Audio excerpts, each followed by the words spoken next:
Good evening, everybody. I love the fact that people gather to converse and visit, but now it's time for the board meeting. The Cypress-Fairbanks Independent School District Board of Trustees is now convened in a regular board meeting on Monday, April 10th, 2023, in the boardroom at the Cypress-Fairbanks Independent School District Instructional Support Center located at 10300 Jones Road, Houston, Texas at 6 p.m. I want to welcome the members of our audience and our television viewers to this meeting of the Board of Trustees. As the Cypress-Fairbanks Board of Trustees, we are here to set goals, listen to reports, approve budgets, contracts, personnel appointments, and make policy for the district. It is not the role of the board to make day-to-day operational decisions. The management and day-to-day operations of the district are the responsibility of the superintendent. We have policies and procedures in place to resolve concerns and issues. This is a public meeting of the Board of Trustees, not a meeting of the public. The meeting is open to all who wish to attend and hear the matters discussed. Audience members may not participate in the meeting outside the designated agenda items for citizen participation or public comment. Disruption of the meeting by any person, including the audience, is inappropriate and will be addressed by the board president or the board's counsel as a meeting parliamentarian. Continued or repeated disruption of any board meeting by words or actions may result in removal or loss of the privilege to attend the meeting.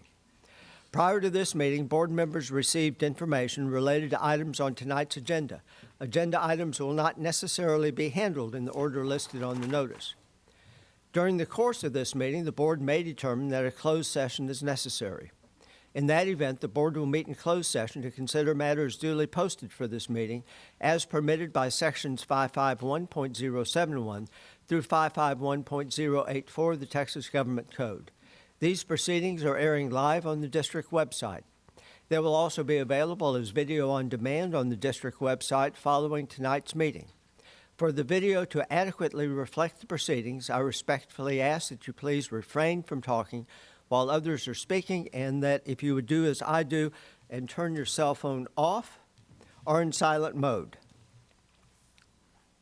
Thank you for taking the time to join us this evening and for your interest in the Cypress-Fairbanks Independent School District.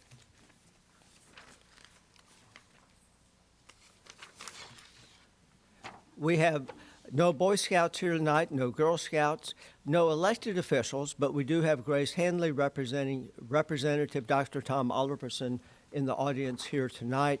Are there any other staffers with state representative or state senators in the audience? I do not see any. We'll continue. At each open meeting of the board, patrons who have registered in accordance with the procedures established by BED regulation may address the board during the designated agenda comments period prior to the board's consideration or action on the item. Unless the agenda is otherwise rearranged by the board president during the meeting, agenda comments will generally be taken prior to each agenda item. Also, in accordance with the procedures established by BED regulation, patrons may address the board during citizen participation on any matters of interest or concern that are not posted agenda item. Unless the agenda is otherwise rearranged by the board president during the meeting, citizen participation will generally be held after reports and action items. For detailed information and instructions on registering to speak under agenda comments and citizen participation, please go to the district website at www.cfisd.net.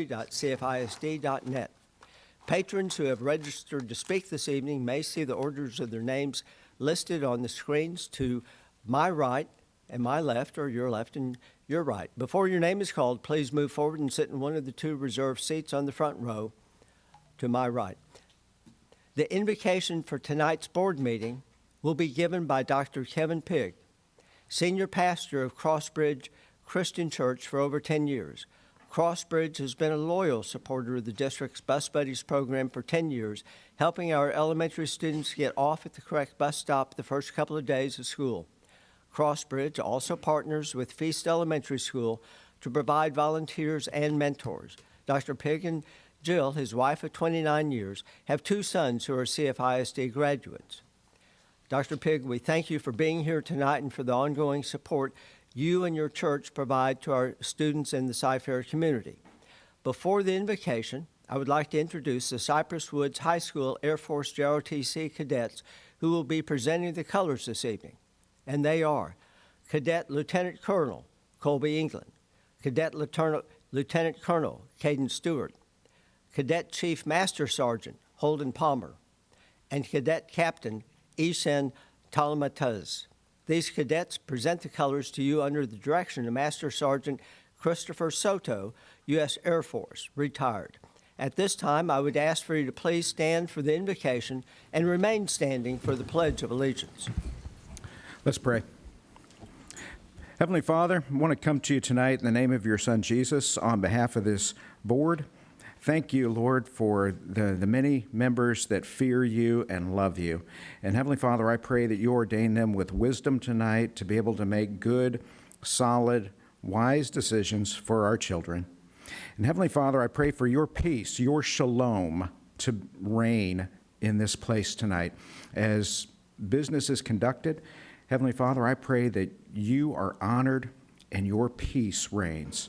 And I ask this in the name of your strong and risen Son, Jesus Christ. Amen.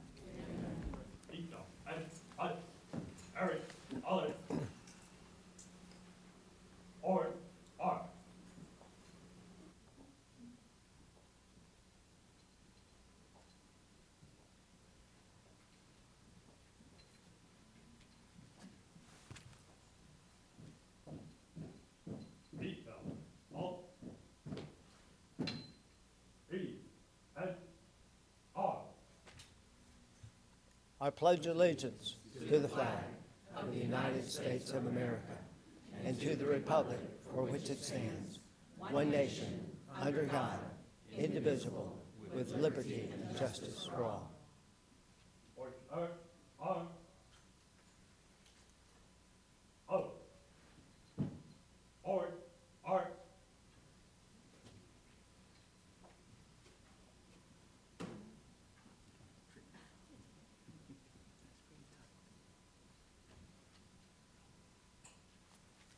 Please be seated.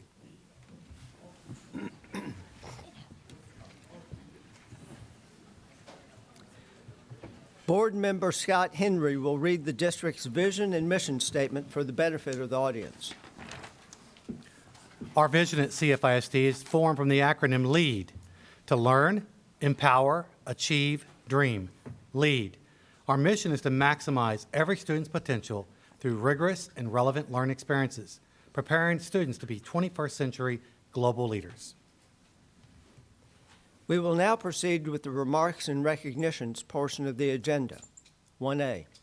Superintendent Dr. Henry will make remarks and announcements regarding the honors and achievements earned by staff and students in recent weeks and provide information regarding district and community events or items of interest.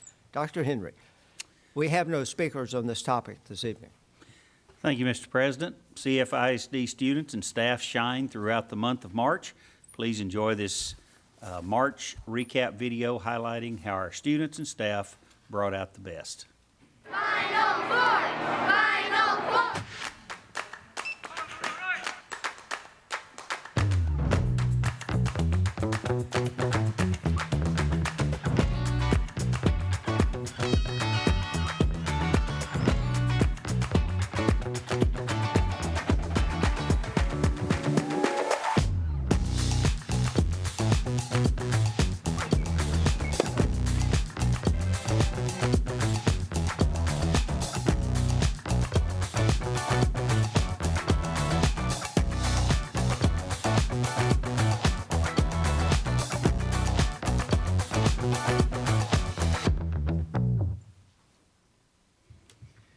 The 10th Annual Superintendent's Fun Run was held on April 1st and was an overwhelming success, raising a record $210,000 for student scholarships through the Cypher Educational Foundation.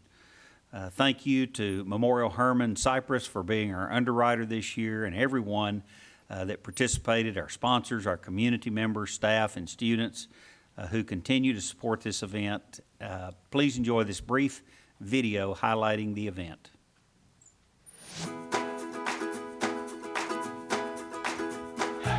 It was just a great day. We had great weather, a lot of student performances, thousands of people running.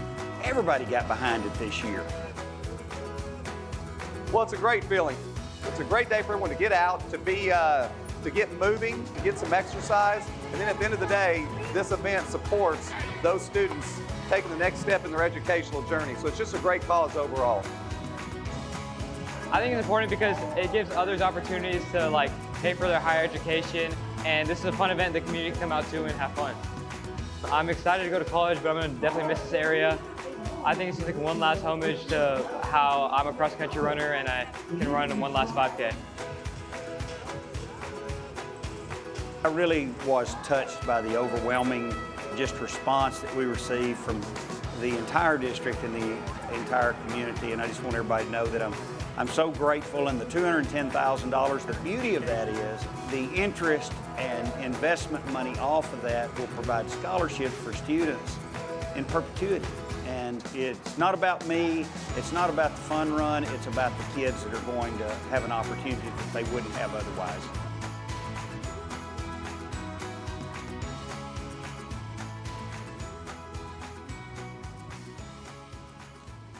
The Student Services, Families, and Transition Team hosted their annual Teamwork, Ambition, Perseverance, TAP Spring Break Camp, March 14th and 15th. More than 30 students participated in 3 fun-filled STEM adventures. A team of 16 CFISD staff members guided students through the experiences while developing teamwork, ambition, and perseverance skills. The camp was funded through American Rescue Plan grant funds, Title I grant funds, and through the generosity of several community sponsors, Basketball Academy, Little Portion Hermitage, and Cyfair Federal Credit Union. Our nutrition services and transportation departments provided additional support. Please watch this brief video clip from our TAP camp students. Thank you, School Board and Dr. Henry. Now, that was brief.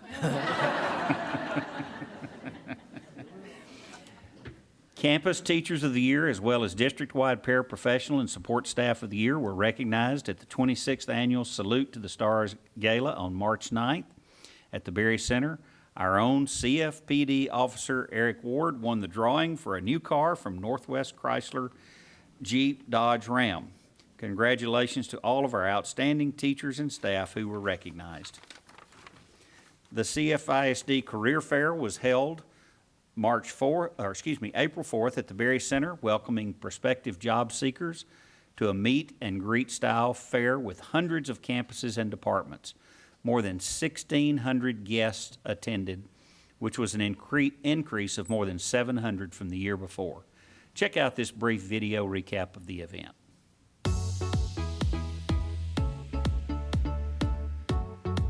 It's just a great day. We are back at the Berry Center for the 2023 CFISD Career Fair. Great turnout today. People can come, get all kind of opportunities from elementary to middle to high school, all of our departments, paraprofessionals, and any ancillary departments. So it's just great to be back together today and all under one roof. The people here are wonderful, so first and foremost, just meeting all the wonderful people here. We have some big positions that need to be filled, and so I'm hopeful that we'll find someone good tonight. My kids go to school here. My wife is a librarian here. I completed my student teaching here. I believe this is a fantastic district, so I just want to be a part of it. My daughters are currently in Cyfair. I love the school district and want to get and transition into administration, so I figured why not try and do something where they're already at school.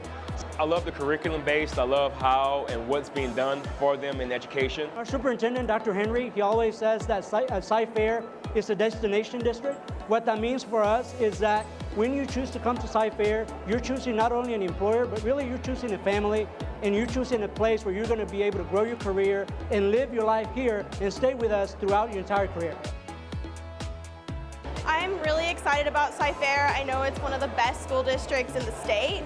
I also really want to come home. I graduated from JV in 2018, and it's just always been my dream to come back and be a part of just the Cypress-Fairbanks ISD family.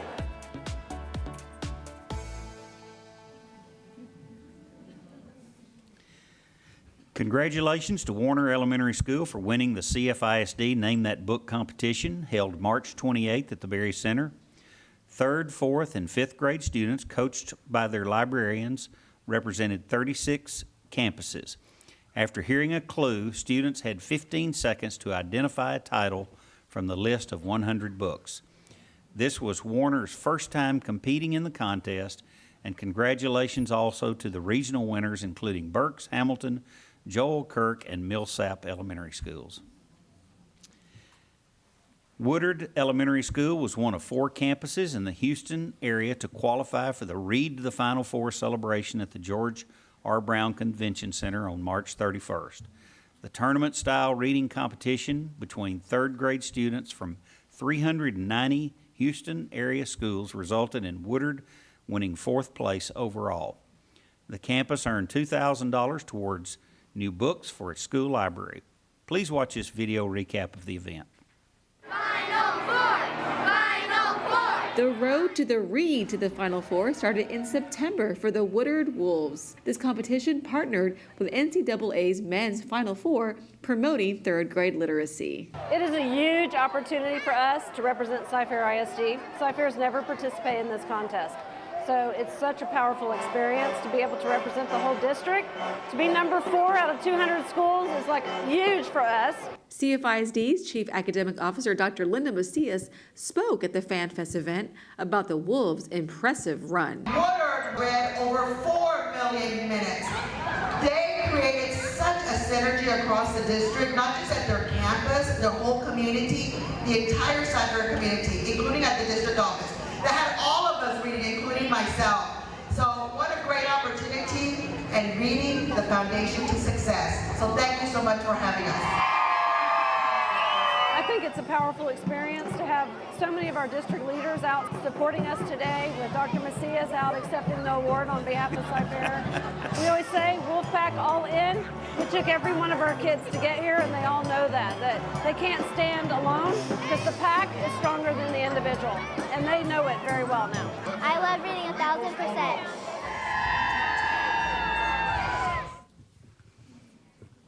Our adults did not win the dance competition. The 19th annual CFISD Air Force Junior ROTC Pass and Review ceremony was held March 25th at Cy-Fair Federal Credit Union Stadium. The Pass and Review is a military tradition designed to display the readiness of troops and their units to a newly assigned commander.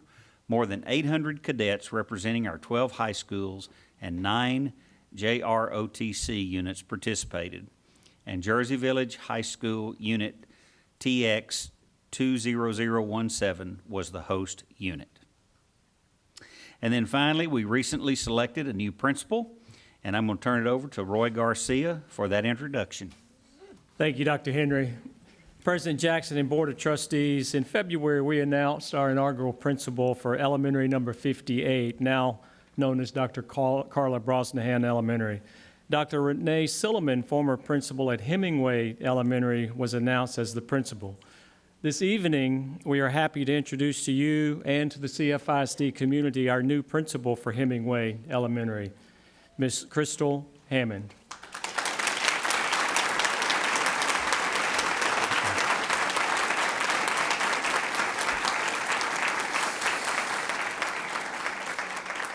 Crystal has 24 years of experience in the education profession. She was an elementary teacher and literacy coach in New Orleans for 7 years, where she was selected as Teacher of the Year in 2003. In 2005, Crystal joined the Cy-Fair family as a teacher at Francone Elementary School. She also served as a teacher at Andre Elementary and a teacher and instructional specialist at Duryea Elementary. Crystal has served as an assistant principal the past 5 years at Duryea. Crystal received her Bachelor of Arts from the University of New Orleans, her Master of Education from Xavier University, and her principal certification from Lamar University. Crystal serves as a facilitator for the New Administrator Institute, participated in the Aspiring Principals Institute, and has served as a summer school curriculum coach. Crystal and her husband Gary have 3 sons. Gary Jr., Kyron, and Tyler, graduates of Texas A&M, Stephen F. Austin, and Sam Houston State University, respectively. Crystal enjoys spending time with family, planning game nights, and dancing.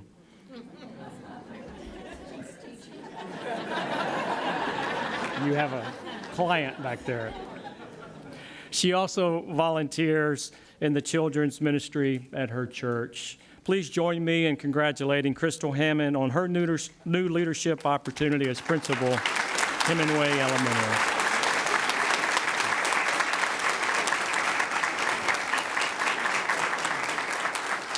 Thank you, President Jackson, Board of Trustees, and Dr. Henry. I am so honored to have the opportunity to serve as principal at Hemingway Elementary, where dedication and commitment to our student success in every facet is evident. And it's our mission to make sure our students recognize their potential and that we equip them with tools for the future. I'd like to acknowledge my principals and mentors, Ms. Tamika Williams, Mr. Kenneth Henry, Ms. Sage Papiano, and Ms. Deborah Harpin. Thank you all for your excellence in modeling for me what it is to be an amazing principal. Tonight I have with me my family, my husband, Gary Hammond Sr., my sons, Gary, Kyron, and Tyler, my mom, Claudia Pickett, my sister, Claudette Johnson, and all of my family and loved ones. Thank you guys for your support.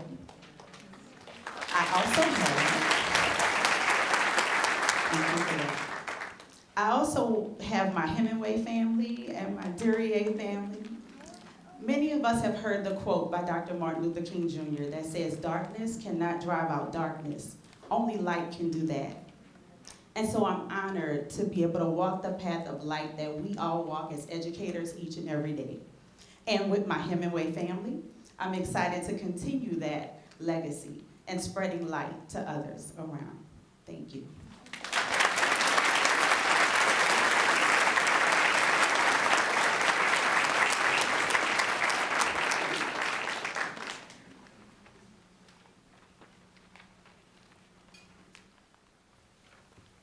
The board will recognize Haley Stum from Bridgeland High School for being named the 2023 TAJE Texas Journalist of the Year. Presenter, Ryan Hemingway, CFISD Humanities Curriculum Coach. And Mr. Henry, if you'll step down to help recognize Haley Stum.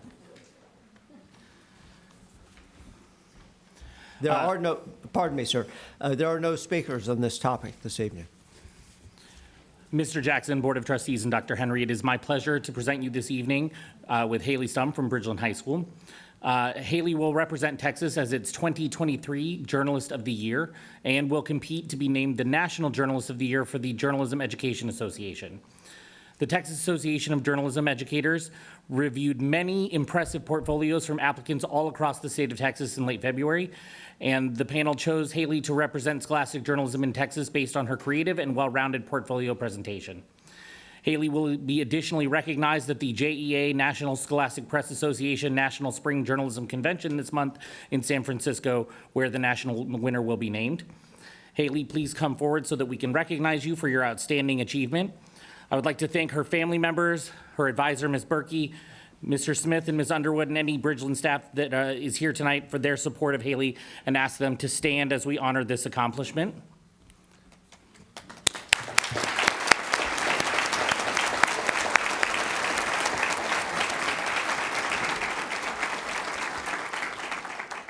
Haley, we are so proud of you and the entire Bridgeland Journalism program, and we look forward to seeing you recognized at the national level.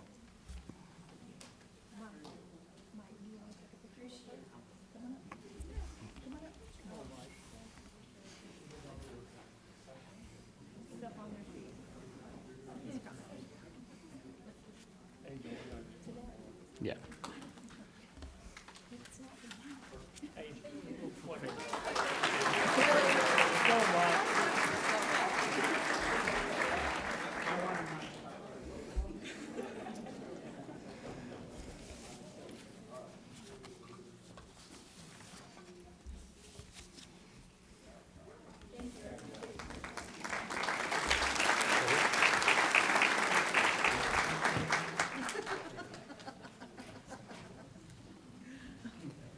1C, the board will recognize Cypress Park High School student Nicole Lee as the Texas Forensic Association state champion and her coaches, Tammy Rayleigh and Tamia Bryce, and I will use presidential privilege to step down to help recognize, since this was an activity I was involved in many years ago when I was in high school. There are no speakers on this topic this evening. Once again, the presenter, Mr. Ryan Hennessy, CFISD Humanities Curriculum Coach. Again, Mr. Jackson, Board of Trustees, and Dr. Henry, it is now my pleasure to present you this evening with Nicole Lee from Cypress Park High School. Nicole was a state champion in poetry interpretation at the Texas Forensic Association State Championship. At TFA State, more than 200 private and public schools of all sizes, from 1A to 6A, competed against each other. Because of the rigorous qualification process to even attend, the TFA State Tournament is considered to be one of the most prestigious events in the nation. Nicole's poetry performance survived the preliminary rounds and then several elimination rounds, after which she was named the state champion. With her win, she becomes Cypress Park's first speech state champion. Nicole is coached by Tamia Bryce and Tammy Rayleigh. Nicole, please come forward so that we can recognize you for your outstanding accomplishments.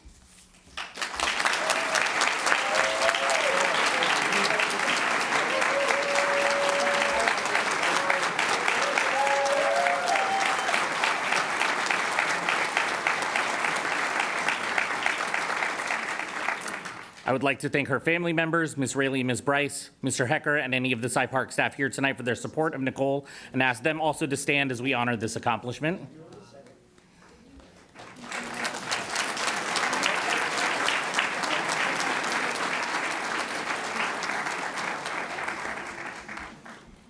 You only get to do this once.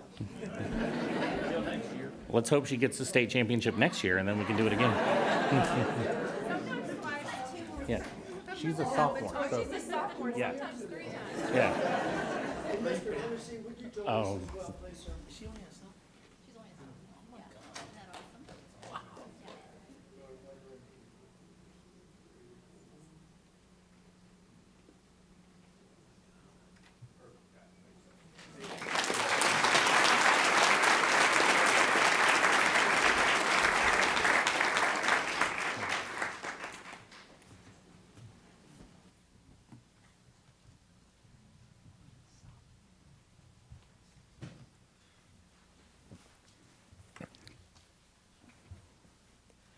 One D, the board will recognize teachers who earned their national board certification in December 2022. Our presenters this evening, Dr. Linda Macias, Dr. Tanya Gorey. We have no speakers this evening. Dr. Gorey, how many teachers will we be recognizing tonight who are here? There are 9 teachers here tonight. So we have 10 9 in total. We have 9 teachers. Board members, what I'm going to ask you to do is I'm going to ask each of you to step down to recognize 2, then I'll step down, because this is a very significant contribution. So we'll start to my left. Dr. Gorey, the microphone is yours. Good evening, President Jackson, Board of Trustees, and Dr. Henry. National Board Certification is the most respected professional certification available in education and provides numerous benefits to teachers, students, and schools. Recognized as the gold standard in the teaching certification profession, the National Board believes higher standards for teachers equals better learning opportunities for students. It is designed to develop, retain, and recognize accomplished teachers and to generate ongoing improvement in schools nationwide. With National Board Certification becoming part of the teacher incentive allotment, many regional service centers offer fee-based cohorts. In 2021, Cy-Fair elected to start a free cohort for in-district teachers wanting to pursue National Board Certification in 1 year. By National Board standards, candidates can work towards certification completing the first attempt of all 4 components in as little as 1 or as many as 3 years. 2 retake opportunities provide a 5-year window to achieve certification. While the entire process, candidates can achieve this entire process on their own, we are certain that the cohort undoubtedly aids in the journey. The cohort process is rigorous, as the teachers are nodding their heads saying yes. The cohort process is rigorous and requires many hours of dedicated time, but ultimately it's very rewarding. One of the main characteristics of the cohort is to provide a forum through which candidates can find peer support as well as mentorship and guidance from current National Board Certified teachers within our district.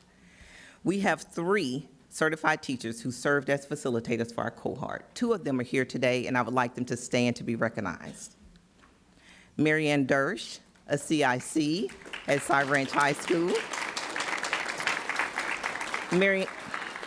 Marianne achieved her certification in social studies in 2019, and Perla Vega, a 3rd grade teacher at Wilburn Elementary School.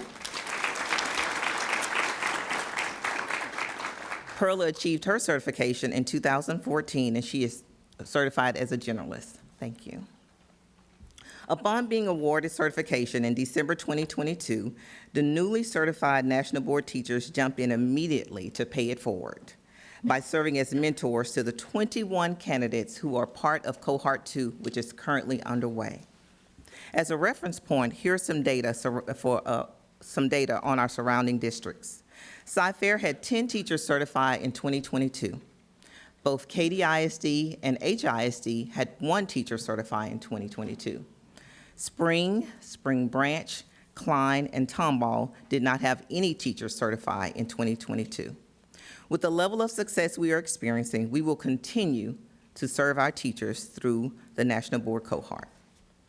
Mr. Jackson, Board of Trustees, and Dr. Henry, it is my pleasure to introduce to you our 10 newly certified board certified teachers, all of whom received certification on December 12, 2022. Teachers, as I call your name, please come forward.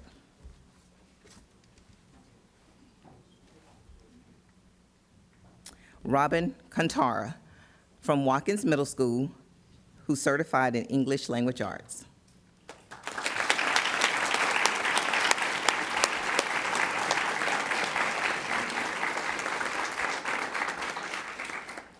Alina Castillo, Jersey Village High School, certified in English Language Arts.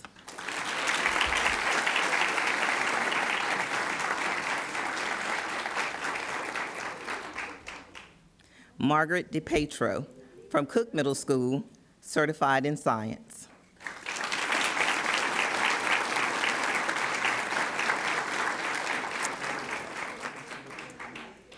Mark Donahue, Rowe Middle School, certified in Music.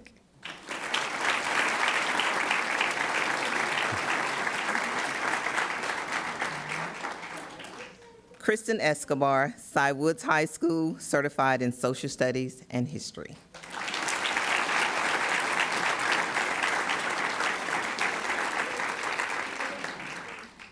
Catherine Langford, Forney Elementary School, certified in Literacy, Reading, Language Arts.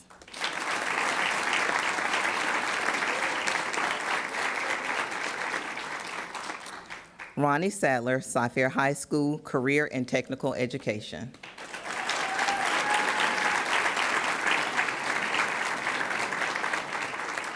Alexandra Villarreal, Cy Woods High School, Career and Technical Education.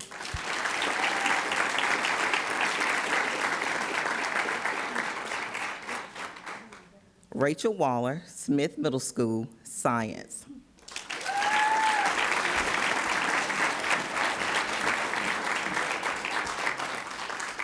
Our 10th teacher was unable to be with us tonight, but I would like to recognize Thomas Clegg from Cy Creek High School, who is certified as Exceptional Needs Specialist.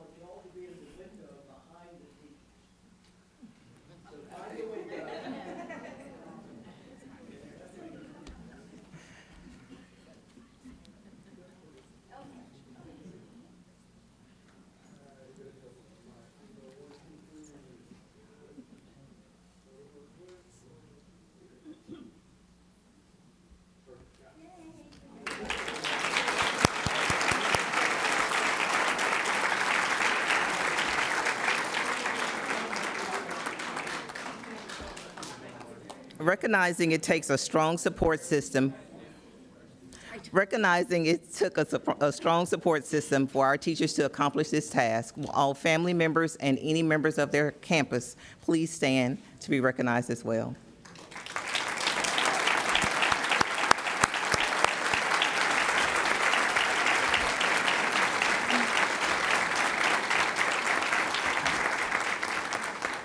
Thank you. We will now take a 5-minute break. For all of those who are honored tonight, you are welcome to stay for the rest of the scintillating board meeting. But if you have other plans, that's okay for you to leave as well.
5 minutes was up just a handful of minutes ago. So I will ask everybody to choose to find a seat or to find the doorway, and I welcome all of my colleagues back to the dais. Item 1E was presented at the board work session on Thursday, April 6, 2023. We will now proceed with board comments. I'm going to start to my right this evening. Mr. Henry. Thank you, President Jackson. Good evening and welcome. I hope everyone had a happy Easter and a wonderful day off. And Mr. Henry, just a second. Sure. We actually have a speaker on this topic tonight. Pepper and Headley Paris. Pepper and Headley Paris. Pepper and Headley Paris. So they're not here this evening, so Mr. Henry, please proceed, and I apologize for interrupting you, sir. No problem. Before I got elected, I was involved in talking to our local officials, and now as an elected official, I continue to do so as well. In Texas, just so you know, our legislators only meet and enact laws every 2 years, so the time to make that impact is very short. You can't provide the relevant discussions unless you're at the table, engaging with our elected officials. As Ms. Heidemann talked about the last meeting and spoke about this very, very eloquently. I did truly enjoy our visit to Austin with our 4 other board members, advocating on the issues that are important to all of us and every one of you. One of those issues which is near and dear to my heart, which is special ed. As a parent of a special ed kid, I know how important these programs are and how they directly impact our kids and the district in very important ways. Thankfully, each year our district fully funds these programs, but the state does not fully reimburse the district to the tune of almost $40 million a year. This needs to change. I know I'll keep advocating for our kids, the values of our community, because that's my civic duty and it's also yours. I would encourage you and everyone to exercise your rights, speak with your officials about these issues that you are most passionate about, and you too will make a difference. Thank you.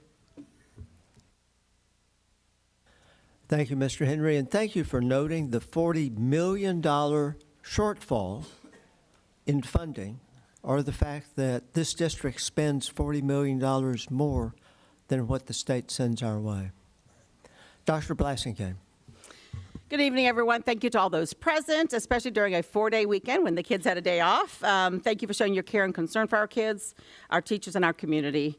We appreciate that engagement and the recognition that education of our young kids is a critical and important issue.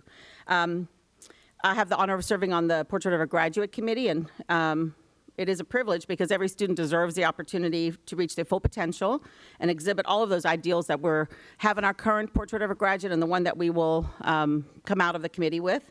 We hold high expectations for each child because we love each CFISD child. And we want our district to be the best choice for each unique student and to support parents and their guardians in helping them reach their full potential. These high expectations are what we're working to define in our Portrait of a Graduate. And that's what we work towards as a board. That's what our goals are, to ensure that each child can reach those ideals and their full potential. In always learning to try to be the best board member I can, learning new skills, I'm excited to share a new book that just came out. It's off the presses. It's called Great on Their Behalf by Eric Journey Crable. This is someone I've been able to have training from in the past. And they talk in here a little bit about our responsibilities as a board. And so I was excited to share there's definitely critical things that we should do. And having a focused mindset on students and their achievement, clarifying the priorities of our community, monitoring the progress continuously of how we're doing towards those goals and priorities, aligning resources towards those, and communicating those results. And as we're busy in the season of outcomes and the season of budget decision-making, this book is really something that has helped me think through and be inspired by the role that we play as school board members. I'm also challenged by it because there's so much work to be done as we really look about defining our goals and our absolute priorities. And so I look forward to learning more as I read this. I'm hoping that our board can do some training around these things and so that we can be the very best we can. He suggests in here that student outcomes don't change unless adult behaviors change. And I just really think it's such a compelling statement. We have such amazing adults that we're celebrating in our district and we have tonight. And so I think we all deserve to be the very best for you guys, our community and our staff. To that end, I want to say what an amazing event Salute to the Stars was. When we really take time to give a portrait and let the voice of our teachers be shown in those beautiful vignettes to understand their heart, understand why they do the work, understand why we are the best district around, really is an amazing event. I thank all of those who do the work, those who are the sponsors for the event, all those who sponsor tables. I loved sitting with the Teacher of the Year and a small business who supports our district with those sound devices that help the teacher's voice be amplified. It was great meeting her. So I just really thank all of those, foundation and all those who put that Salute to the Stars on, but mostly our teachers and staff who are the real MVPs. I want to thank the thousands of community members. That was a long line getting into the Berry Center parking lot for the Superintendent's Fun Run, Dr. Henry, all the staff that was out there working from early, all the community members, all the vendors, all the sponsors. It was a really it was great to raise $210,000 for scholarships, because just this weekend I was with someone and they said literally, in fact, I can't remember where I was, but literally the reason their kid got to go to college was from a foundation scholarship. It absolutely changed the trajectory of their family by getting that money. So thanks to all, and also just the community that's raised out there. What fun being together, a beautiful day ordered up, and everyone, that's how you build a family, the CFISD family. I want to thank Julie Henneman and Tom Jackson for really organizing a good legislative visit to Austin. We have things that we, priorities that we had all determined, and we were able to work as a team to present those to legislators, and we felt like they listened, and it was great to be able to work as a body up there in Austin. So I appreciate that work you guys did to organize us. And as we head into these last few weeks of school, I know it's a busy season in schools. I've been there many times, lots of years, understanding what it's like to get those final grades, those final push, the testing season, all the things it takes to get kids graduated and students through the school year. So I just wish Godspeed, and I hope you have all got fueled up this weekend. For those who had a 3-day weekend, thank you, teachers, for all you do. Thank you, staff, for all you do. It's really an honor and a privilege to serve you. Thank you, Dr. Blassingame. Mr. Sarabia. Yes, happy Holy Week last week, and thank you all for being here, this event. I did attend a few events, but from afar.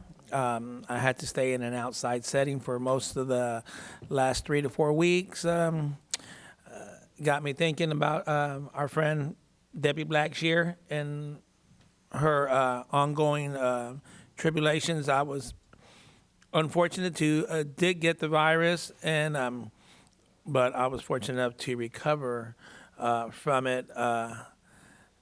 But of course, as I was recovering, my wife got it. So that's kind of how it usually goes. So the month has been kind of short-lived for us and stuff, though, but very satisfying following my colleagues throughout social media and applauding their visits to Austin and making significant strides in that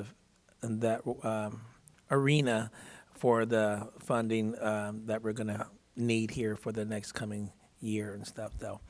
But anyways, happy Easter, and thank you for being here, guys, and good job. To my left, Mr. Scanlon. Good evening, and thank you for attending. Thank you for a listening audience for logging on. I hope everybody had a good weekend and excellent time with your families. As a district, and indeed, state and nationwide, that we are aware of challenges that we have with our students and their abilities to meet at grade level in reading and ELA. And as we come into budget season, I've been speaking with admin and teachers for creative plans on how we can bridge gaps that we see. And I've spoken with multiple teachers and principals in the last month. Some of those have been planned conversations, many of them not planned, at parties in the community, at gatherings such as the Fun Run. And, you know, when someone, in the life of a board member, when someone sees you, they will grab your arm, and it's our job to listen. And so we do. And so some of the themes that I heard, I wanted to present this evening. So one, value add. And there are 4 themes. So the first of these is that the one-on-one time that our teachers get to encourage our students, reinforce expectations that our students do have what it takes to be able to learn and overcome gaps in learning. It's one of the primary drivers of our student success, and it's high in terms of educational value, that connection that our teachers have with those kids and the belief that our teachers get to instill into our children. for our teachers who help those kids overcome the belief systems that maybe they can't do it or it's too hard. It's critical, and we need to protect those moments. And it's part of our job as board members to support admin in creative experimentation, I'll use that term, in programs and finding new ways to protect those moments among our teachers so that we can actually see that benefit. So as a board member, I just wanted to state out loud to the admin and to all of our principals that are in the audience, as well as teachers and teaching staff online, that I and we advocate for protecting those time windows and the attention that our teachers can devote to our kids. It is the lifeblood of our district. Another theme, process efficiency. So, in the myriad of systems and processes, and speaking to my technology colleagues that are listening, Karen, your team, so there are many systems and processes that exist for a district of our size. And through all those systems and processes, it always comes back down to an individual classroom and an individual teacher. Where we have opportunities to streamline across those systems and processes, i.e. gaps of waste, et cetera, in every company, it always falls to the organizational front lines to connect the dots, where the systems and processes themselves don't connect for us. And so the burdens to figure that out usually fall to our teachers, those that are on the front lines, and our educational staff and principals.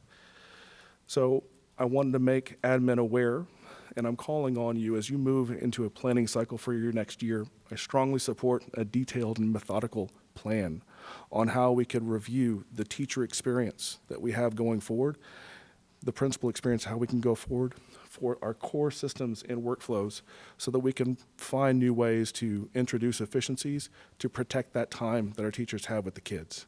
Where we have redundancies that might not be adding value, let's strip them out. And I am very well aware that there are hundreds of processes that we're talking about here, and one process might waste 15 minutes. So in a room full of processes that each waste 15 minutes, how do you prioritize? I realize it's a complicated ask. However, as your team, Dr. Henry, looks at those scenarios, I encourage experimentation. It doesn't need to be perfect. Moving forward is good. And so I just wanted to advocate support for our teachers as you look for those opportunities to introduce those efficiencies. Next, a focus on at-level attainment for ELA and math. And with that, engaging in the community. So looking back to our principals that are in the audience representing the literally so much staff behind you. As I've spoken with principals in the last month and teachers, there are lots of touch points that our students have in the community, lots of areas that they look to for affirmation. Am I doing well? I heard one story of a young man that his moment of affirmation fell outside of the home and outside of the school. And I won't go into details because I promised that principal I wouldn't. But I can say that when a community member told a student, your grades are important to me and I want to see you do better, that student worked to make sure that his grades improved. In the second he was able to demonstrate a winning, I'll use the word report card, he ran multiple blocks to go show that community member, I did it. And so for our principals, being creative and reaching out to the community, finding those voices that have influence in your schools, it's important, and I support that creativity and finding ways to reinforce a strong educational culture coming back into our schools. The schools themselves can't do everything, and we all know that. It's parents, it's the community. But I just wanted to mention, I support that creativity as we do our outreach to our community. And the last point, and I had a phone call today, is on budget. So as we come into our budget cycle, as you've already heard it from Mr. Henry and Ms. Heineman and all of our team, we spent the last time this last week in Austin advocating for everybody here, everybody under the sound of my voice. And we spoke to a broad array of legislators. We were very specific. We clarified our district's position and where we had need and where we fit into their plans, and when they talked about their options, how those options would affect us. We surprised a lot of people, I think. And so, as we have heard from our colleagues, and you'll continue to hear from us for the rest of the legislative session, we are continuing to be clear, and we will continue to advocate so that we can have a better position going into our budget cycle come this June. So that's my time. Thank you. Thank you, Mr. Scanlon. Ms. Heinerman. Thank you, Mr. President. Since the last board meeting, I continue to mentor students at 2 high schools. Also attended the cultural celebration at Wilson Elementary, visiting with parents and staff in the Wilson community. I attended a parent engagement event at Cy Springs High School that was held one evening, encouraging parents to visit the school and to take different sessions, informative sessions about their students. Also attended the Cy-Fair Education Foundation Salute to the Stars Gala, celebrating our teachers and support staff of the year. Attended the National Merit Scholars Recognition, very proud of the over 540 students who were recognized for academic excellence at the national level. I was able to visit Libi Middle School, as well as attend the Education Committee meeting of a local political organization as a non-speaking guest and observer. All board members were invited. I visited the Spring Craft and Garden Sale at the Carlton Center, held twice a year. I encourage my colleagues to make sure you visit this campus. There you will truly see opportunity for all in real life. I attended a junior varsity track meet. We had our first kickoff meeting of the new ad hoc board committee, focusing on opportunity for all. There were about 60 community members, most of whom were parents, beginning the process of determining what opportunity for all means in Cy-Fair ISD. As with all district-wide committees, information can be found about this committee and all of our committees on the district website. I attended the district-wide elementary Name That Book competition. Special thanks to all of our librarians who made that event such a huge success and impactful for our readers. I attended the Superintendent's Student Leadership Advisory Council meeting as part of the board listening tour and helped serve breakfast at Thornton Middle School as part of an effort to increase the number of students eating breakfast at school. I'm very proud of the work being done by campus principals in partnership with nutrition services to improve student health and academic achievement. Mr. Jackson and I participated in the district school safety and security meeting. My husband and I participated in the superintendent fun run. Such a fantastic community event. The best part are all the students cheering the runners and walkers along the way. I love seeing so much student engagement and participation in that event. It's the best part, besides raising money. As part of the board listening tour, attended the Community Leadership Committee meeting. And as my colleagues have said, we did go visit the Capitol to advocate for our legislative priorities. We met with 5 of our 7 representatives and all 3 senators or their staff. So it was very successful, very productive. I'll actually be going back tomorrow with a contingent of trustees from across Texas to continue advocating. And then finally, I attended the district-wide Educational Improvement Council meeting, again as part of the board listening tour. So on another note, there is a need to correct some misinformation that's been shared in our community, and I apologize in advance for the additional time taken in order to address this issue. At a recent community meeting held on March 29th and attended by 2 of my colleagues, it was stated by the moderator that 3 CFISD trustees were officially invited to this community meeting, and the others had the option of sitting in the audience. This is false. I was never invited or given the option to attend. Regarding the Opportunity for All committee, one of my colleagues, who was also assigned, as I was, to this committee by the board president, stated that I personally selected the members of the committee. This is false. If he had attended the meeting, he would have known exactly how committee members were selected. Dr. Deborah Stewart reviewed the process in great detail for all participants. He would have also seen that the vast majority of committee members are parents from across the district, and they made attending the kickoff meeting a priority. In a response to another question at that meeting regarding the selection process for district-wide committees, one of my colleagues again stated that the chairs of committees select members. Again, not true. He did state correctly that our responsibility as trustees on the committees is to listen to the community. Unfortunately, he did not show up to do that.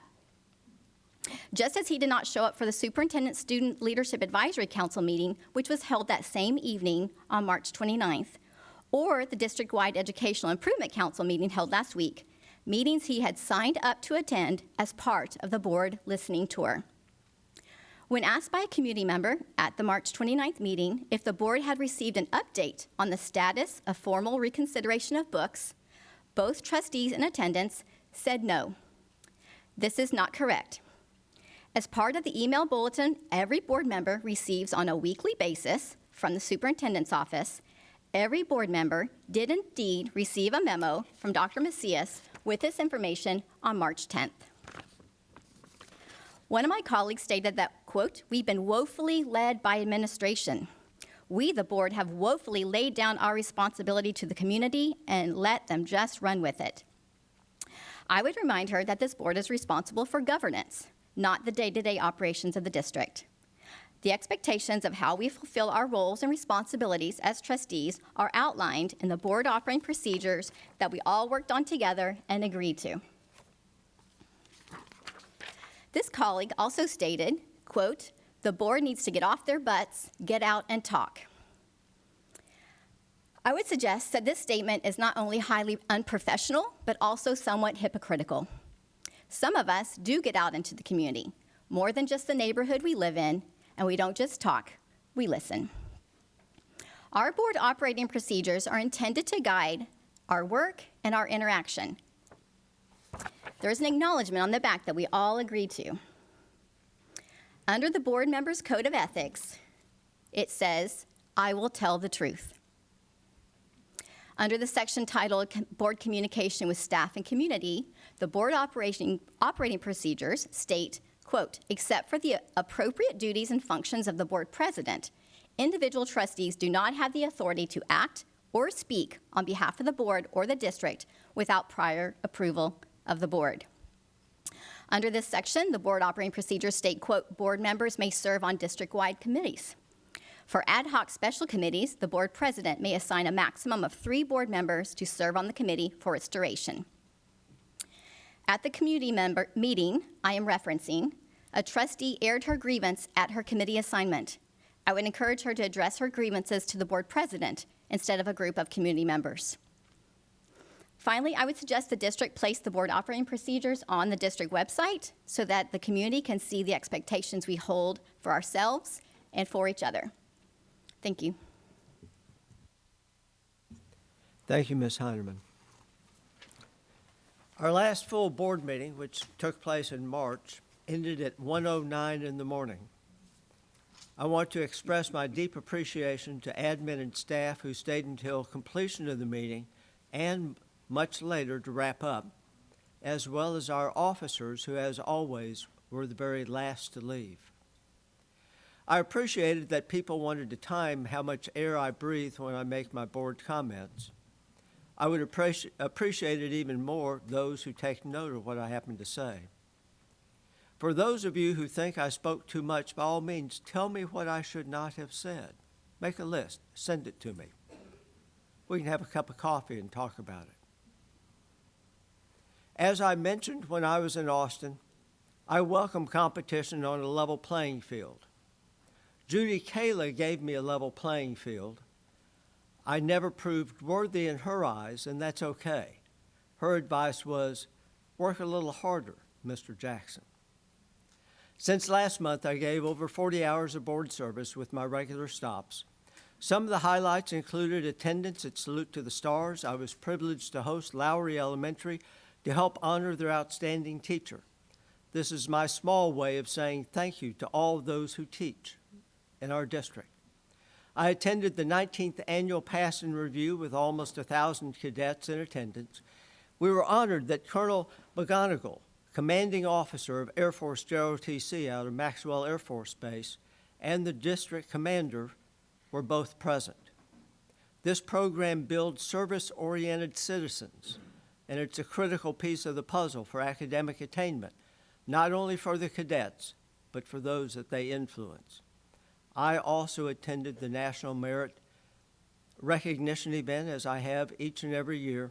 I want to say thank you to this district because not only do we recognize our National Merit semifinalists, we recognize all those who have National Merit recognition. The high school and the district that I graduated from, we recognized only the semifinalists. There were several of us who also would have been recognized in this district if the procedures had been somewhat different. For the 10th consecutive year, I participated in the Superintendent's Fun Run, which featured over 12,000 registrations and raised over $200,000. I managed to finish in the top 10 in my age category. Just don't ask me how many there were in my age category. There were many highlights from the fun run, but one that I will share with you was a visit with a mom who I'd never met before, who's also a Marine. Her daughter will be graduating from one of our high schools this year. She spoke both as a Marine with a strong military combat experience, but also as a mom, with highly supportive comments of Principal Becky Denton, her staff with whom she had interfaced, and the culture which had been built on that campus. It reminded me that whenever vocal individuals speak negatively about campus leadership on a campus, there are many others who are highly supportive, whose voices are much quieter and thus more difficult to hear. I also sat in on the VIPS meeting for a review of Early Learning Center in great detail and our summer programs, the CLC on an update of legislative matters, as well as the School Safety Committee. I want to say a big thank you to my colleagues who joined me for a 14-hour day visiting with representatives and senators on issues of importance to the district for which the board was in total and complete agreement. I want to say thank you to my colleagues for knowing the material, for being able to speak authoritatively and with specifics on the dollars and cents. Whether it's over $270 million spent on safety and security, for which we may not be reimbursed under the current legislation, even though that money will be made available to other districts, or the $40 million shortfall in special ed, as well as the shortfall that comes about because we gave our homeowners the optional homestead exemption, and we are a rooftop community. So we do not have other avenues such as other districts that gave that optional homestead exemption to recoup the taxes that we are giving back to our homeowners. 14 hours was a long day, but more than that, one or more of my colleagues have made multiple trips. And of course, one returned just on Monday as well. I also want to say thank you to the representatives and senators and their staff. They listened to us, even though in some cases we were challenged to understand how they were listening to us. However, if you go back to what they had to say, they heard what we had to say. We just had to interpret what their words were. I would be remiss if I did not mention that at the State Convention of the Sons of the American Revolution, Eagle Scout Matthew Westfall of Cypress Woods High School was judged not only the best in the state of Texas, but in Orlando, Florida this summer, he will be recognized as the best in the nation as an Eagle Scout. He only earned every single merit badge possible, in addition to livestock showing, in addition to a whole host of other high accolades that he has received. And then, of course, Cadet Captain Laney Simmons of Bridgeland High School ROTC earned a first place in Texas recognition as an outstanding junior ROTC cadet. But tonight I tip my hat to the Community Services Director, Don Tyrone, and all of those who contributed to help make the Superintendent's Fun Run the most successful in history.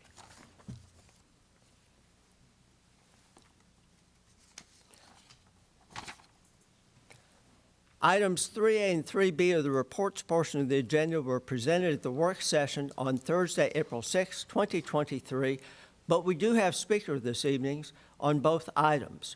3A, the topic was the administration will provide a report on community programs, which they did. We have one speaker, Stacy DeMeyer. Mr. Secretary, are you ready? Yes. Thank you, sir.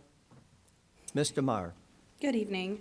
I really enjoyed last week's presentation on the district's community programs, so much so that I actually enrolled my 2 CFISD students in a session of Camp Captivate for this summer. We're all super excited.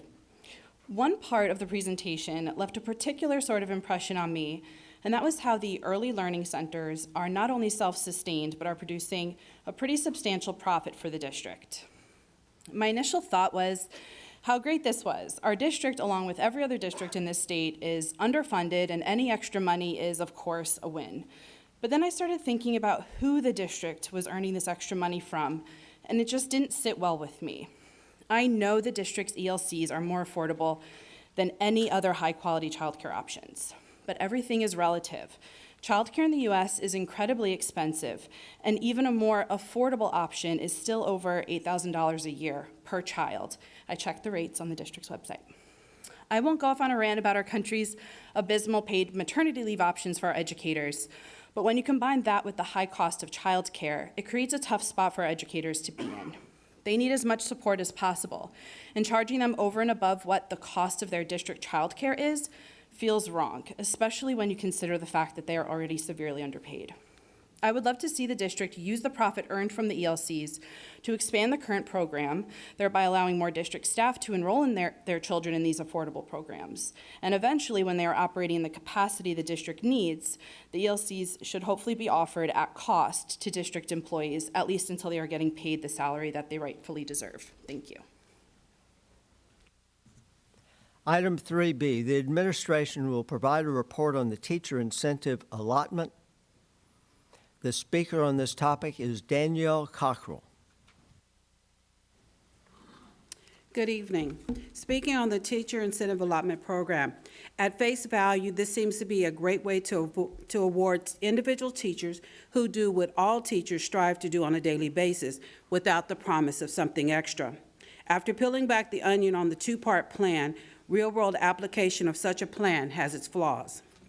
Path 1 includes free national board certification available to teachers.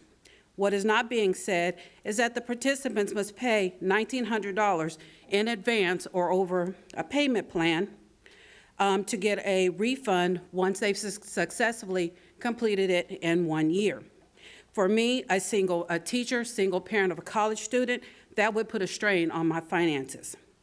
Plan 2 has 2 parts. The CF tests are our appraisal program, along with the growth measurement of the students. That is yet to be determined. Most teachers work as a team, developing great first-time instruction and remediation. I have been a part of 2 different incentive programs in my career, benefiting teams and those benefiting individuals. We like to think everyone will still work as a team if individuals benefit. It doesn't happen. It was evident when teachers felt they were being judged on STAR scores. Teachers would plan together, then go into their room and do what they needed to do to ensure their students' success. One teacher is not solely responsible for the education of students in their room. It takes all, pay all. Thank you.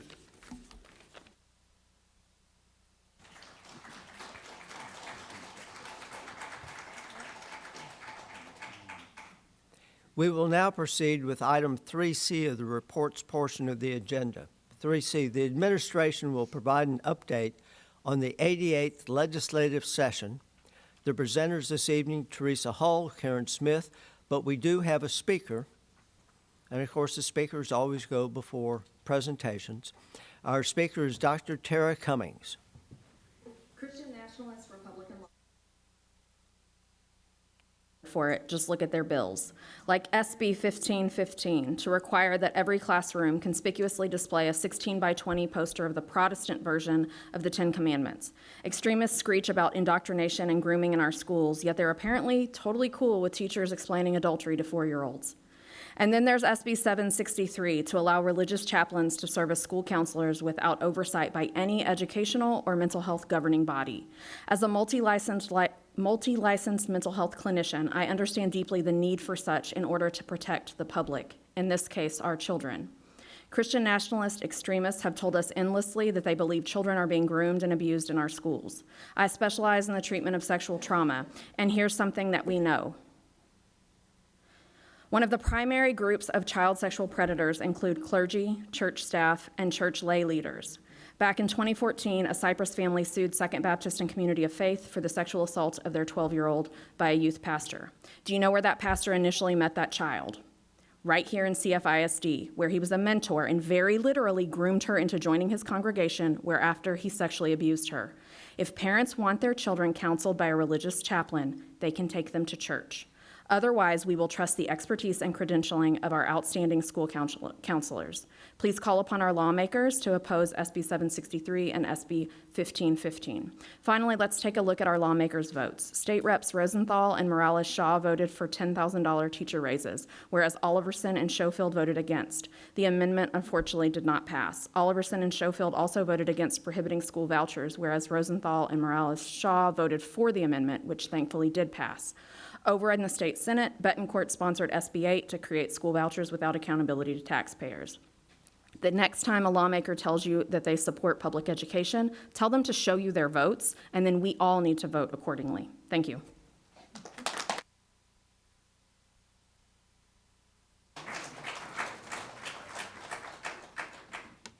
And speakers, I need to alert you, although you were within the time limit, the yellow light is not coming on, but you did stop as soon as the red light came on.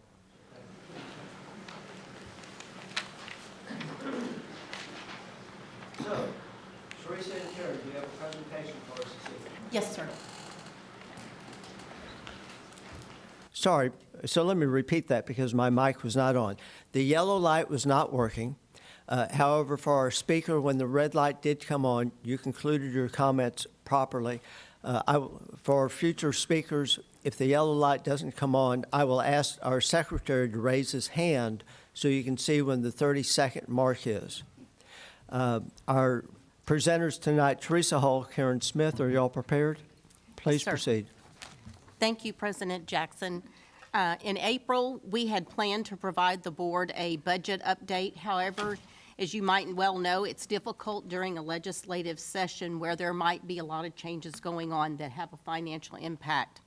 So we are going to share with you what we know as of today and be providing you an update of a legislative session that has a financial impact on the school district. It's likely that there may be changes that are drastic, similar to what happened with House Bill 3. That's what we're hearing. There could be that many changes that would impact, like 2019.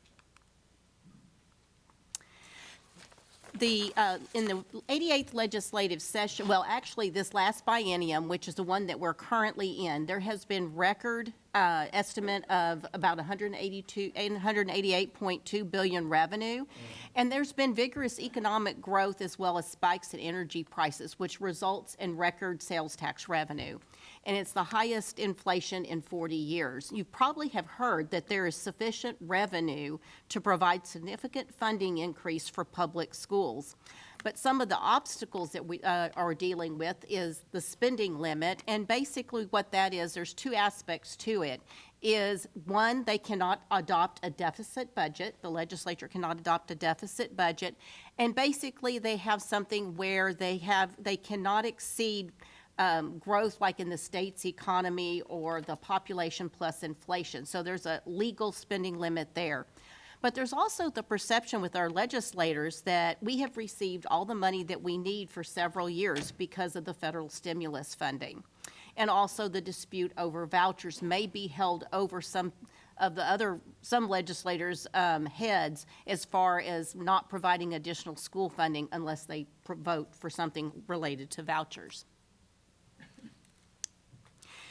This is just a slide showing the record budget increases that have happened, the surpluses that have been there over the last several years. But you can see with 2021 and 2022 and then 2023, and it has surmounted to $32.7 billion.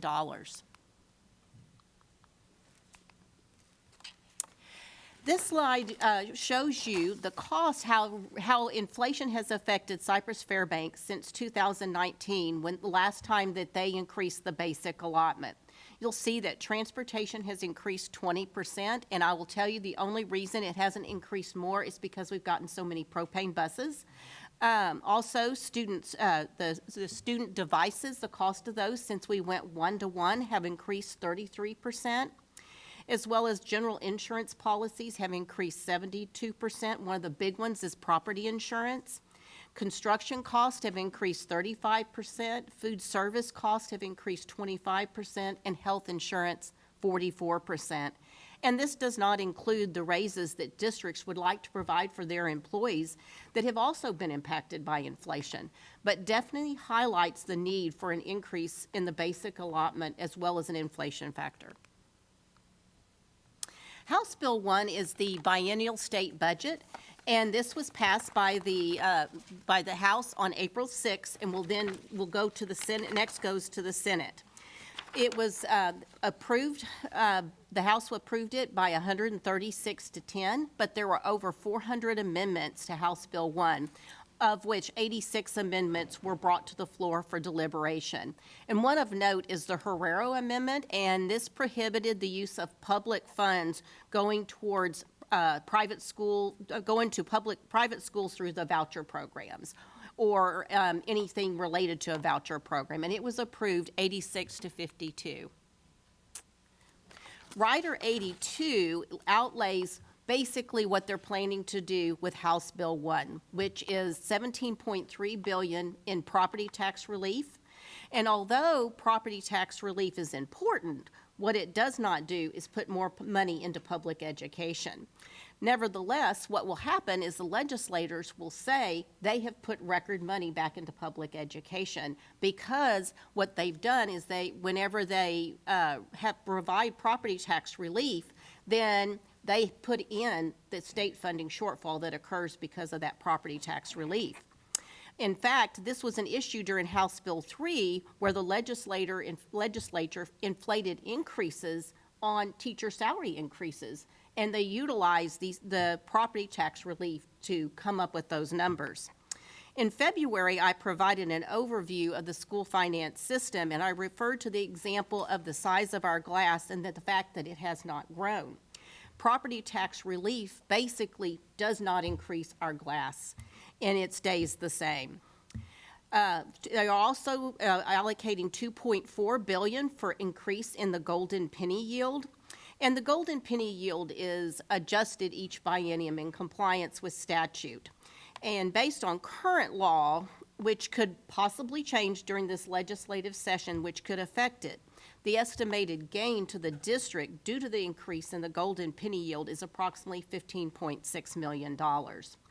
They've also allocated $5 billion for other school funding increases.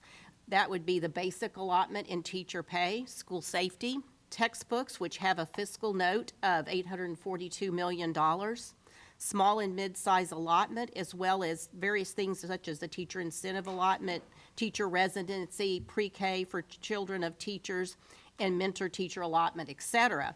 As you can see, there's a lot of priorities here and very little money left for increases in the basic allotment. This slide reflects what the basic allotment, the two-year statewide cost that would occur for increases in the basic allotment of $100 to $1,000. You may recall that both the board and the CLC legislative priorities are asking for a minimum of $1,000 increase in the basic allotment. This has a price tag of $14.58 billion. The legislature would either have to put a majority of what has been allocated for property tax relief towards the basic allotment, or they would have to agree to exceed the spending cap. Based on estimates of the Legislative Budget Board, just to keep up with a 14.5% increase in inflation since the last time the basic allotment was increased in 2019, there would need to be an increase of $900 in the basic allotment. Just for you, just a frame of reference, a $200 increase in the basic allotment provides Cypress-Fairbanks ISD $21.8 million. Both the House and the Senate versions of the property tax relief include additional compression or reduction of the Tier 1 tax rate. The House had additional 0.15 Tier 1 tax rate compression, which is in House Bill 2. And this is applied after anything happens in House Bill 1 that I just discussed. Also, there's a 5% appraisal cap on all real property. And this is concerning for the district because right now it's currently 10%. And where this would impact the district more is on the INS side, or the interest in sinking side. Automatically on the maintenance and operations side, there's a hold harmless. However, there's no hold harmless in the bill as we see it now, so we're asking for a hold harmless on the INS side.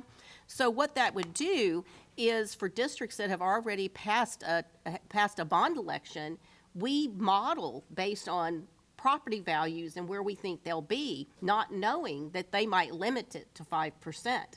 Therefore, we might have to increase the interest in sinking rate just to be able to, if they take down the 5% with the cap. Also, it's going to make it harder and harder for school districts to pass bond elections in the future.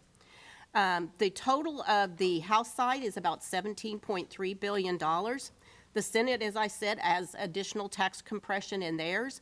The Senate side has an increase in the mandated homestead exemption from $40,000 to $70,000, and on the over 65 from $10,000 to $30,000. And there is a hold harmless that would be provided to school districts both on the M&O side as well as the interest in sinking side. It also exempts $25,000 of tangible personal property from taxation, and the total cost would be $16.5 billion. One of the mechanisms that we believe will probably be a way to look at increases in the basic allotment is House Bill 100 by King. And it included a $50 increase in the basic allotment. But because of the committee substitute, which I'll go over, the changes that were in part of the committee substitute, and this is what we know now. We have not actually seen, but this is what was discussed on the floor, is they're saying that they recommended an increase of $90, which would be to $62.50 in fiscal year 23-24, and then another $50, which would increase it to $6,300 in 24-25. And just so you can have a frame of reference, a $50 increase in the basic allotment would provide Cypress-Fairbanks ISD $7.3 million, which is not even a 1% raise. $90 increase in the basic allotment would be $13.1 million. So coupled with the increase that would happen in 24-25, the additional $50 increase, that would be $7.3 million, or a total of $20.3 million, which is not nearly enough based on what inflation has been, such as what I shared with you on the $900 increase in the basic allotment. There is also a requirement to use 50% of the increase in the basic allotment for salaries towards teachers, counselors, nurses, and librarians. Current law requires that we spend 30%. Also, we're not real sure at this point in time. There's committee discussions that will happen on which gains might apply to the 50%. And this is concerning because previously it was basically only the increase in the basic allotment that you had to be concerned about. This may include an increase in some other allotments, which we cannot use for salary increases. So there's also a large increase in the minimum salary schedule, as well as an increase in the small and mid-size allotment. And it was originally scheduled to be funded through enrollment, but the committee substitute changed it to funding through average daily attendance, but they did reduce the charter gain. Also in the bill, there is enrollment-based funding for certain allotments in the second year of the biennium. I want to stress this is not enrollment, using enrollment for the basic allotment. And just so you know, if they utilized enrollment for the basic allotment, we would gain about $57.7 million. It creates an allotment for schools that provides an advanced math pathway, as well as an increase in the transportation allotment from $1 to $1.54 per mile, as well as the committee substitute added a special education transportation will also be increased. There will be a small increase in the compensatory education allotment as well as the extension of the formula transition grant. Oops, I think I went did I go too fast? Let's see. Nope. Sorry. There we go. And then lastly, the committee, some of the additions to the committee substitute were, which we're very happy to see, basic allotment inflation factor based on a 10-year average of the inflation rate. And the reason they went with 10 years is because, you know, we've had record inflation recently of 14.5%. So they're trying to even that out so they can better plan for it. Also, the special education committee recommendations would be added, as well as a new fine arts allotment. And then they are going to add, or it has in there adding a 6th golden penny without having a tax rate election, a voter approval tax rate election. Currently, we can have up to 5 golden pennies without an election, so that additional golden penny would probably yield us anywhere, depending on the funding formula at the time, $10 to $12 million, and also possible facilities funding for charter schools. Now I will turn it over to Teresa Hull, who will continue discussing the bills that have the greatest impact on funding. Thank you, Karen. House Bill 11 that was filed by Harold Dutton was heard in House Pub Ed last week. There is a committee substitute for this bill. Like Karen mentioned with House Bill 100, we don't have the actual committee substitute available at this time, so I'm going to kind of talk about the provisions as we understand them at this time. Although House Bill 100 was called or characterized as a teacher retention bill, just, you know, based on Karen's discussion, you know that it really was more of a finance bill because it addressed more of the allotments. HB 11 does address the basic allotment, so we think one of these two bills will be the vehicle for plugging in that basic allotment amount in House Bill 1. You know, under that category for the $5 billion that was allocated, we believe one of these two bills would be the vehicle on the House side for plugging in that basic allotment increase. The $50 increase as outlined in the original version of the King bill is also in Harold Dutton's bill. But Harold Dutton's bill really goes into more teacher retention provisions. And you will see several provisions there. One is the penalty-free resignation provision would be modified. And this provision would outline specific circumstances where SBEC would be prohibited for issuing sanctions on a teacher's certificate for resigning outside of that penalty-free resignation period. It also focuses on the teacher incentive allotment as another avenue for increasing compensation for teachers. You saw tonight that we celebrated and recognized a number of our teachers that have earned their teacher incentive allotment designation through the National Board certification. This particular provision would also increase the minimum funding in the different designations. It adds an additional designation for effective teachers. So right now there are currently 3, recognized, exemplary, and master, and this would add an effective category. It also would provide a funding source to TEA to create basically a program for providing technical assistance to school districts for the development and implementation of a local designation system. I can tell you firsthand, working on this program with our team, it's a lot of work, and we have actually used an outside consultant to help us in that development and work through that process. Creates a retired teacher grant program, and what this grant program would be managed by TEA, and it would be a means for trying to reduce the cost that districts incur for the TRS contribution when you hire a retired teacher. In the past, prior to last legislative session, school districts were able to either reduce the retired teacher's salary or pass along that TRS contribution cost to the retired employee, but that bill passed last session prohibited that. So this would allow a grant program to be managed from TEA that would allow certain circumstances for you to be able to hire retired teachers without those costs. Teacher residency partnership program. Just to add to that, the reason this caused a difficulty for retired teachers was because cost the district about 20% more to hire a retired teacher. So that pretty well shut out retired teachers because we could no longer afford to hire them. We wanted to continue to. But that increase in cost made it next to impossible. Yeah, and that was statewide because it was not only is the teacher, we were taking the teacher's contribution and the district's contribution and having to cover all of those costs.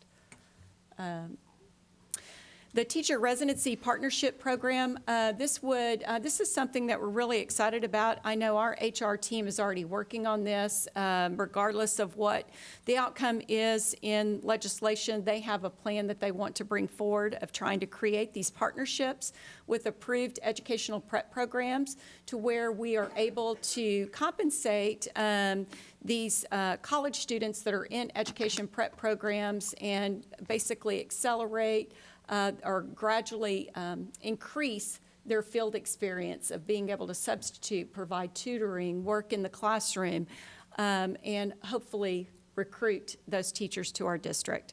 And hopefully also have better prepared teachers at the end of the program.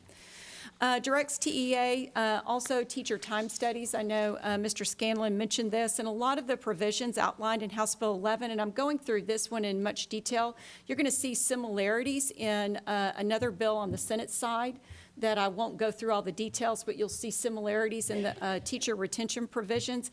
And many of these come out of that teacher vacancy task force report that the state released just about a month or so ago. So many of the provisions here are included there. As we mentioned last Thursday when we provided the community programs report, pre-K eligibility to children of teachers, it would expand that at the state level for school districts to allow children of teachers to enroll in the pre-K program. And then it expands the mentor allotment. Although we're so thankful for any funding that the state provides, because we do believe in mentoring, you can see that that really is not going to go very far in CFISD. The max would be 40 teachers at $2,000 per teacher. So we hire about over 1,000 teachers each year.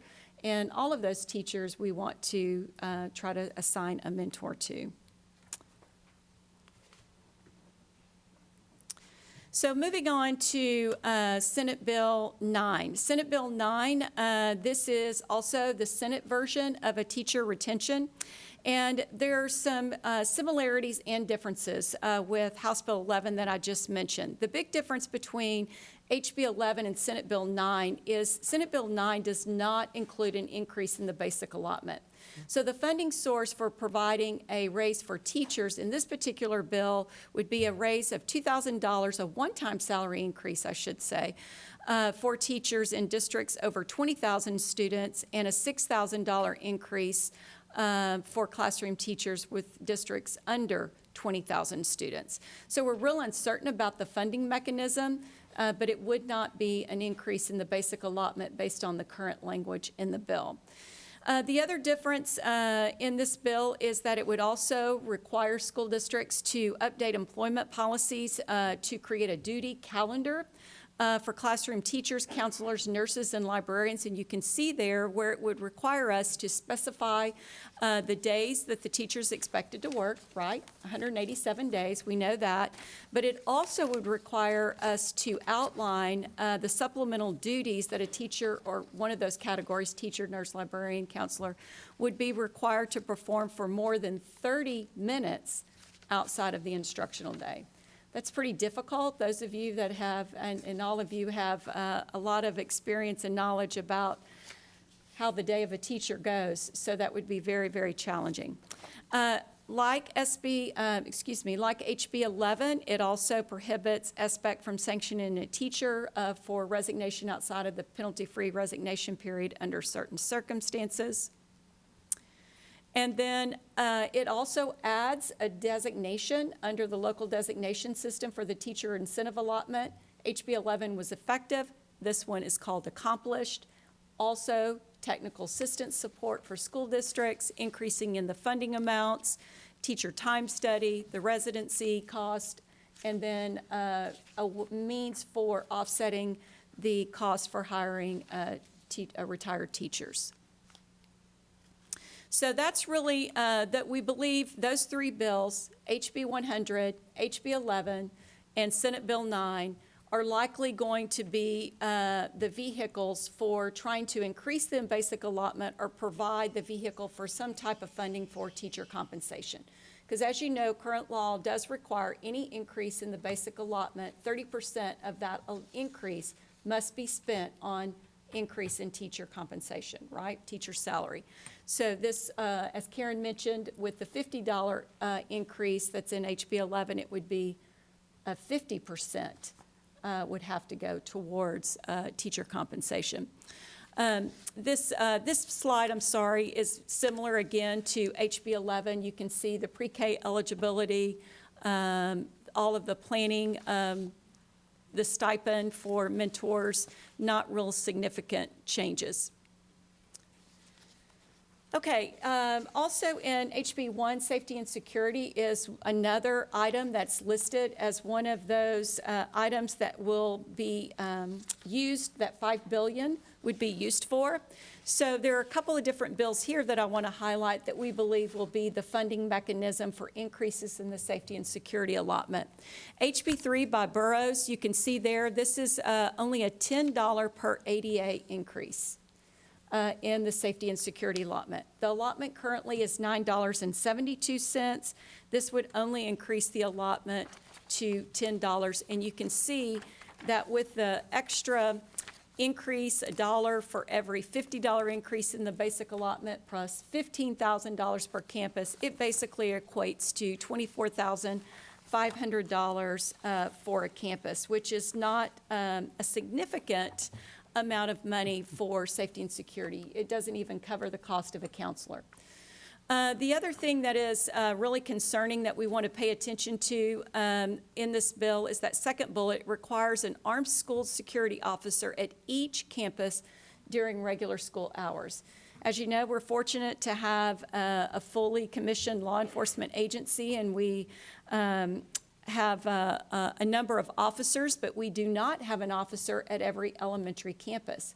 So this would require the district to hire an additional 59 officers.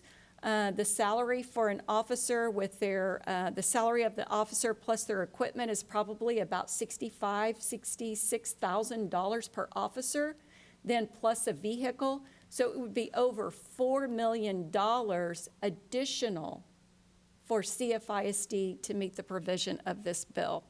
And again, with only a $10 per student safety allotment, you can see that that's not going to be sufficient.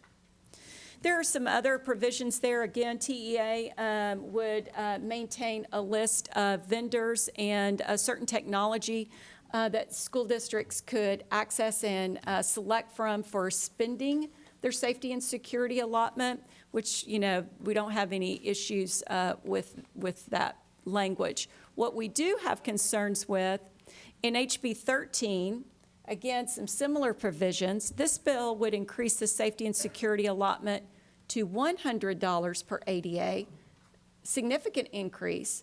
But for CFISD, who has completed so much of our facility upgrades, what is concerning with this bill is that the funds can only be used to purchase TEA-approved technology, or if you go outside of that for the bidding process, you would have to follow that, which is not an issue. The most concerning thing is that it does not have any current language that we could use that $100 per student on any type of mental health support. None of that is included as a possible expenditure for that safety and security allotment.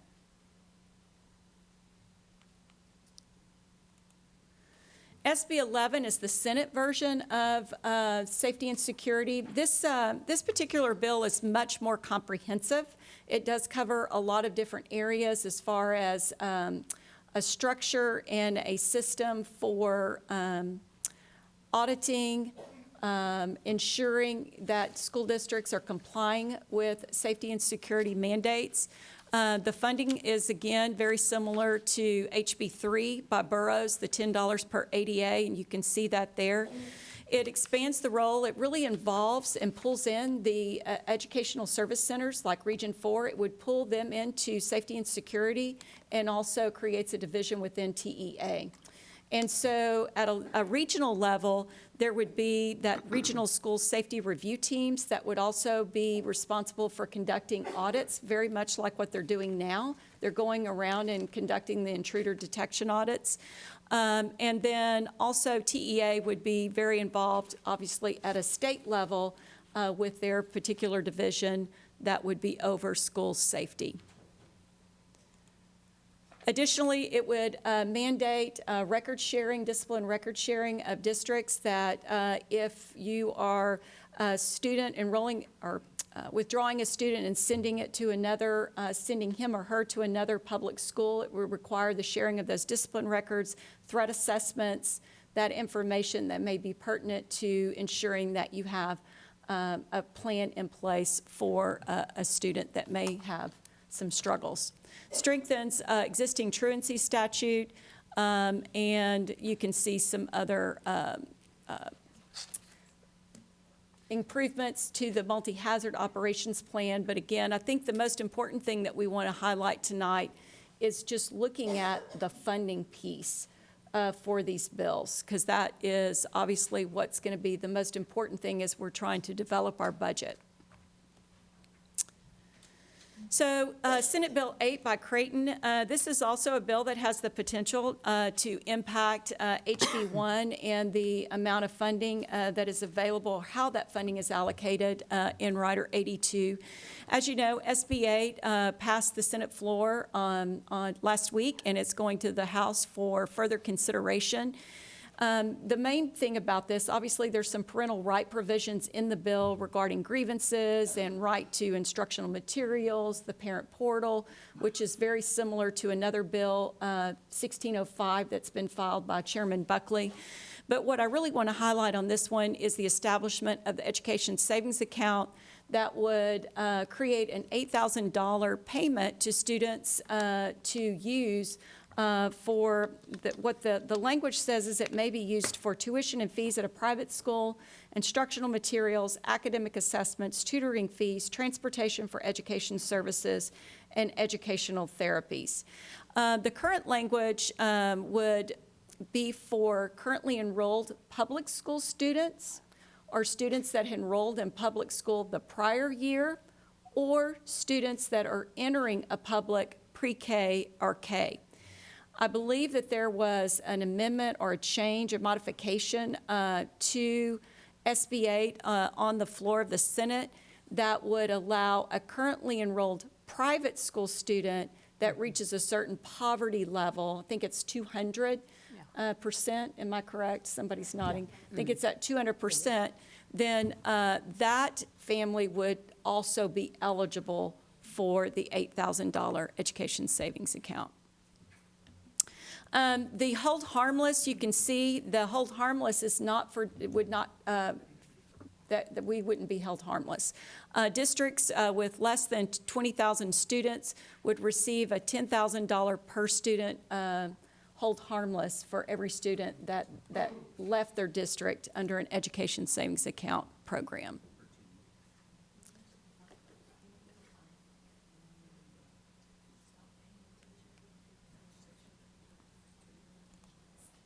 Okay, and then there are just some additional, see, and I wasn't reading my own slide. I put in there the language about the amendment on the slide, so apologize for that. Okay, so now I'm going to turn it back to Karen. So for the 23-24 revenue estimate, what we know right now, obviously, is current law formulas. We also submit in October of even number years. We submit projections to TEA, attendance projections, so that is a known of kind of what we estimate that to be. But then an unknown is, of course, what is our allowed tax rate going to be? Property values, what will happen with property values, and then all of the 88th legislative changes. Of course, right now, I have 11 state aid templates that I've modeled, just to let you know. That's the extent of all the changes we're hearing about. But, to stress what we've said before, an increase in the basic allotment is the only way for school districts to provide meaningful raises to all staff members. And so I can't stress enough, thank y'all for going and meeting with legislators, because we have to really push the fact that $50, which that's changed to $90, but $90 and then going up 50 the next year, it's just not enough of an increase. And a lot of these allotments, they have restrictions, and we can't utilize those to help towards salary increases. So school districts' hands are tied if they do not do a large increase to the basic allotment. So some of the factors, just to remind you, that would influence the budget is student enrollment, because that determines the number of teachers that we would need. Average daily attendance, and as I've mentioned to you before, average daily attendance has been down since COVID, and for each 1% decrease in average daily attendance, it's about $7.3 million less in funding for Cypress-Fairbanks. Also, the opening of new facilities. As you know, we will be opening Sprague Middle School as well as Brosnahan Elementary in August of 2023. And so it'll cost us about $8 million additional operating costs to open those campuses. And then an increase in property values would affect our, obviously, tax collections, but it also affects our compressed tax rate, as well as record inflation, especially if they don't do anything with the basic allotment. And then our efforts to always try to address recruitment and retention. One of the things that benefits, I guess, the district, but it's also harmful to our students, is our unfilled positions. So sometimes we realize maybe not as big of a deficit because of the unfilled positions. And then lastly, the stimulus funding. It will end in September of 2024. And so we believe we'll have a small amount left to offset the deficit in 23-24. Depending where we end up this year, it could be somewhere 35 to 50 million, maybe, to help us offset it, but that's kind of where we're looking at right now. So now Teresa Hull and myself are available for any questions that you might have. First, let me say thank you for a very thorough and detailed examination of these items. I know it's a moving target. Let me start on my right this time. Mr. Henry? Yes, thank you very much, and thank you, Teresa, as well, for the information we had last week. We do appreciate that. Just one quick question. I know, like Tom said, it's a moving target, and we also have reconciliation after that will happen as well, and who knows what will happen then. On the page 8, talking about the 5% appraisal gap, which is, to me, kind of huge. It's a huge glaring thing which affects us. I know you said you did 13 or something different models. Was that taken into one of your models as well? I have not actually looked at that one. I will have that ready when I come back in May. But, I'm so glad you brought this up, because I think I failed to mention, it's also on all real property. Currently, the law is just residential. So that makes it even more concerning, because that would include, commercial, land, timber, minerals, et cetera. So it's even worse because of the additional that it encompasses. Yeah, that's very concerning, just to look at that and to see how that impacts us, especially from a lot of different projections. So, again, I know we can't predict the future, but that one's very interesting. But lots of impact. Thank you very much. Appreciate it. Natalie? Great presentation.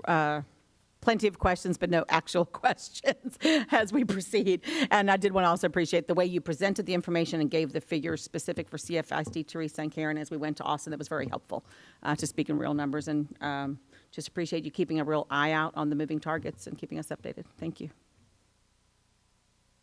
Gilbert? Thank you, Teresa. Thank you, Karen, for all the information, valuable information. Same here. We'll just watch it. To my left, Lucas. So we've already mentioned that these bills are a moving target. Teresa, Karen, what are your thoughts on providing Is there a way that we could get updates as you guys get your updates? Could some of those be passed along to us? Just so we can Absolutely. watch Yes. it and then we can reach out? 100%. Okay. Because this, it changes on a weekly basis. It's going to change tomorrow, probably. Thank you. That's my main question. Julie. Thank you for the update. Things are moving quickly and changing. I read Senate Bill 8 on the way home today on the plane and noticed several changes to the education savings accounts that have been proposed, including the 3% that the comptroller's office will take off the top, and then those education assistant organizations, kind of the brokers, are going to take another 5% off the top. So, like, when you start to look at these numbers, they're not actually, like, it does become an unsustainable entitlement program when you look to see as they're skimming money off the top to even manage the program, and it creates an additional bureaucracy in Texas. I also did notice that the hold harmless for the $10,000 per student given to districts with less than 20,000 students, that was actually extended to 10 years in the last, which is, again, unsustainable. And I think of note on that is when you say that they're going to offer a hold harmless for districts that have less than 20,000 students, there's 1,025 school districts in Texas. Over 930 of them have less than 20,000 students. Like, it's all but a handful that would get an additional 10,000 per student on top of the 8,000 voucher. So if the state has an extra $18,000 per student to get kids to leave public schools, and they've got plenty to put back into the basic allotment so that we can pay our teachers and our bus drivers and our nutrition services folks. So one question I have about that, HB 100 by King, you mentioned the $50 increase in the basic allotment was moved to $90. Yeah. That's one time, though. That's not sustainable. Is that correct? Is that just for 1 year? It would go to 90. It would be increased by $90 Right. in 23-24. In Right. 24-25, they would add an additional $50. Okay, so And then after $140. that, there would be an inflation factor if it passes that's on the 10-year average. Okay. Okay. So a teacher wouldn't get the additional, let's say it's a small bump in pay, but then after 2 years it goes away? No, it doesn't go, I mean, wouldn't go away. I think what would happen based on the way it currently is it would just, if they don't have an inflation factor, then it would stay at the $6,300. Okay. Which is a $140 increase over the biennium. But what you said was that wouldn't even cover us, the $50 wouldn't cover even a 1% raise. Correct. Okay. Okay, thank you for the information.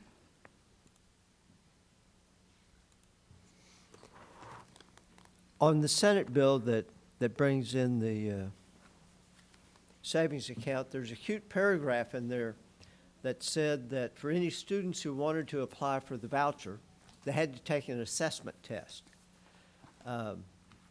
And of course, it doesn't say if that assessment test is on physical abilities or musical abilities or aptitude or intellectual. Is that paragraph still in there?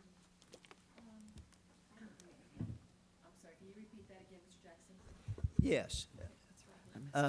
Students, Oh, it's for Teresa. so when a student is the subject of being, applying for a voucher, they have to take a test.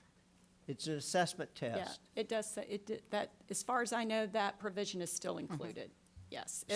So that means that a private school gets to take a look at the abilities and the attributes. Absolutely. There are many states, I always love to use the example of Louisiana, where scholarships are given to gifted athletes to leave public school to go to a private school setting. Same thing happens in Florida. And that paragraph in there actually helps to open that door even farther so that if you wanted to cherry pick, and I have nothing wrong with cherry picking. I would love to be able to be in a position to cherry pick, right? But I really don't think it's a level playing field if you can offer a voucher and people can come and cherry pick our best and our brightest and use taxpayer dollars to cherry pick the best we have. That's not a level playing field. But if there was a reverse voucher where we could go to private schools and offer them tax money to switch, and we could evaluate their students on an assessment test, I guess I would be for that. No, I really wouldn't. I mean, that's just a silly waste of taxpayer dollars. Mr. Jackson, just to add for a clarification on your point about the assessment, according to the latest version of the bill, the assessment actually information is gathered by the Education Assistance Organization, the ones that have been selected. Oh, yes. And they also request the student records, and so then they will pre-screen before Yes. the voucher is offered, who then will have to go to the private school to apply. So there's a pre-screening process that happens first. Well, it says you have to be good enough to apply. So, so if you expand that, and of course the bill's author, his comment as printed in the press said the sky's the limit. So I think I have a clear understanding of what the author of the bill intends if this ever gets passed. There's a hold harmless provision, and I'm not certain I ever saw the specific language on the hold harmless on property tax relief, where we were giving the overview for the Senate. Increase homestead exemption to $70,000 and over 65 and disabled to $30,000. There's a hold harmless provision for school districts. What exactly does that mean, and how is it calculated, and how long does it exist? What the hold harmless is, whenever they increase the state mandated exemption is, and I'll say the formulas typically take care of it for you on the maintenance and operations side in the state funding template. But on the interest and sinking side, what they do is they pick a date, and for this, I believe they said it would be, I'm trying to remember, I think it's actually January 20th, it may be 2022. But they go back and they pick a date, and any debt you had in place at that point in time, basically you're held harmless for any decrease that you receive because that homestead exemption was applied. But where it, I guess, hurts you is as you issue debt, it doesn't completely hold you harmless, but it does a pretty good job in comparison to what would happen with that 5% appraisal cap, which didn't happen. So it doesn't damage debt that has been issued, but for that debt that has been authorized but unissued, we then have a different credit valuation based on ability to pay. Excellent. Thank you. I will say that it was helpful when we went to Austin for my colleagues and I to be able to state with a great deal of specificity as to the dollar impact.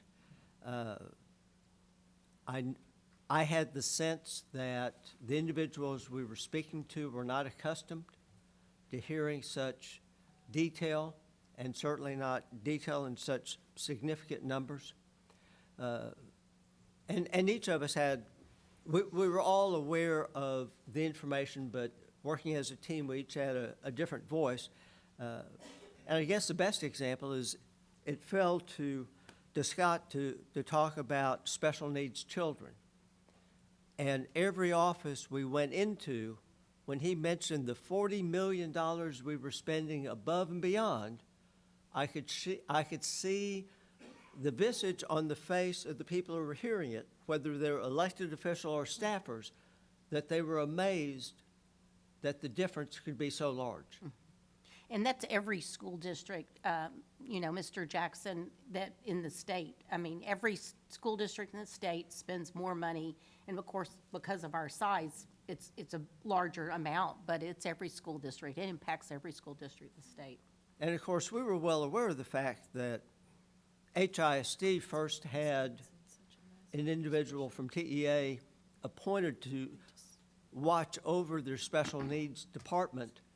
And of course, just prior to our going down, Austin ISD was as well. It makes me wonder if that had been properly funded, would you have needed somebody from the state to go in to HISD and to Austin?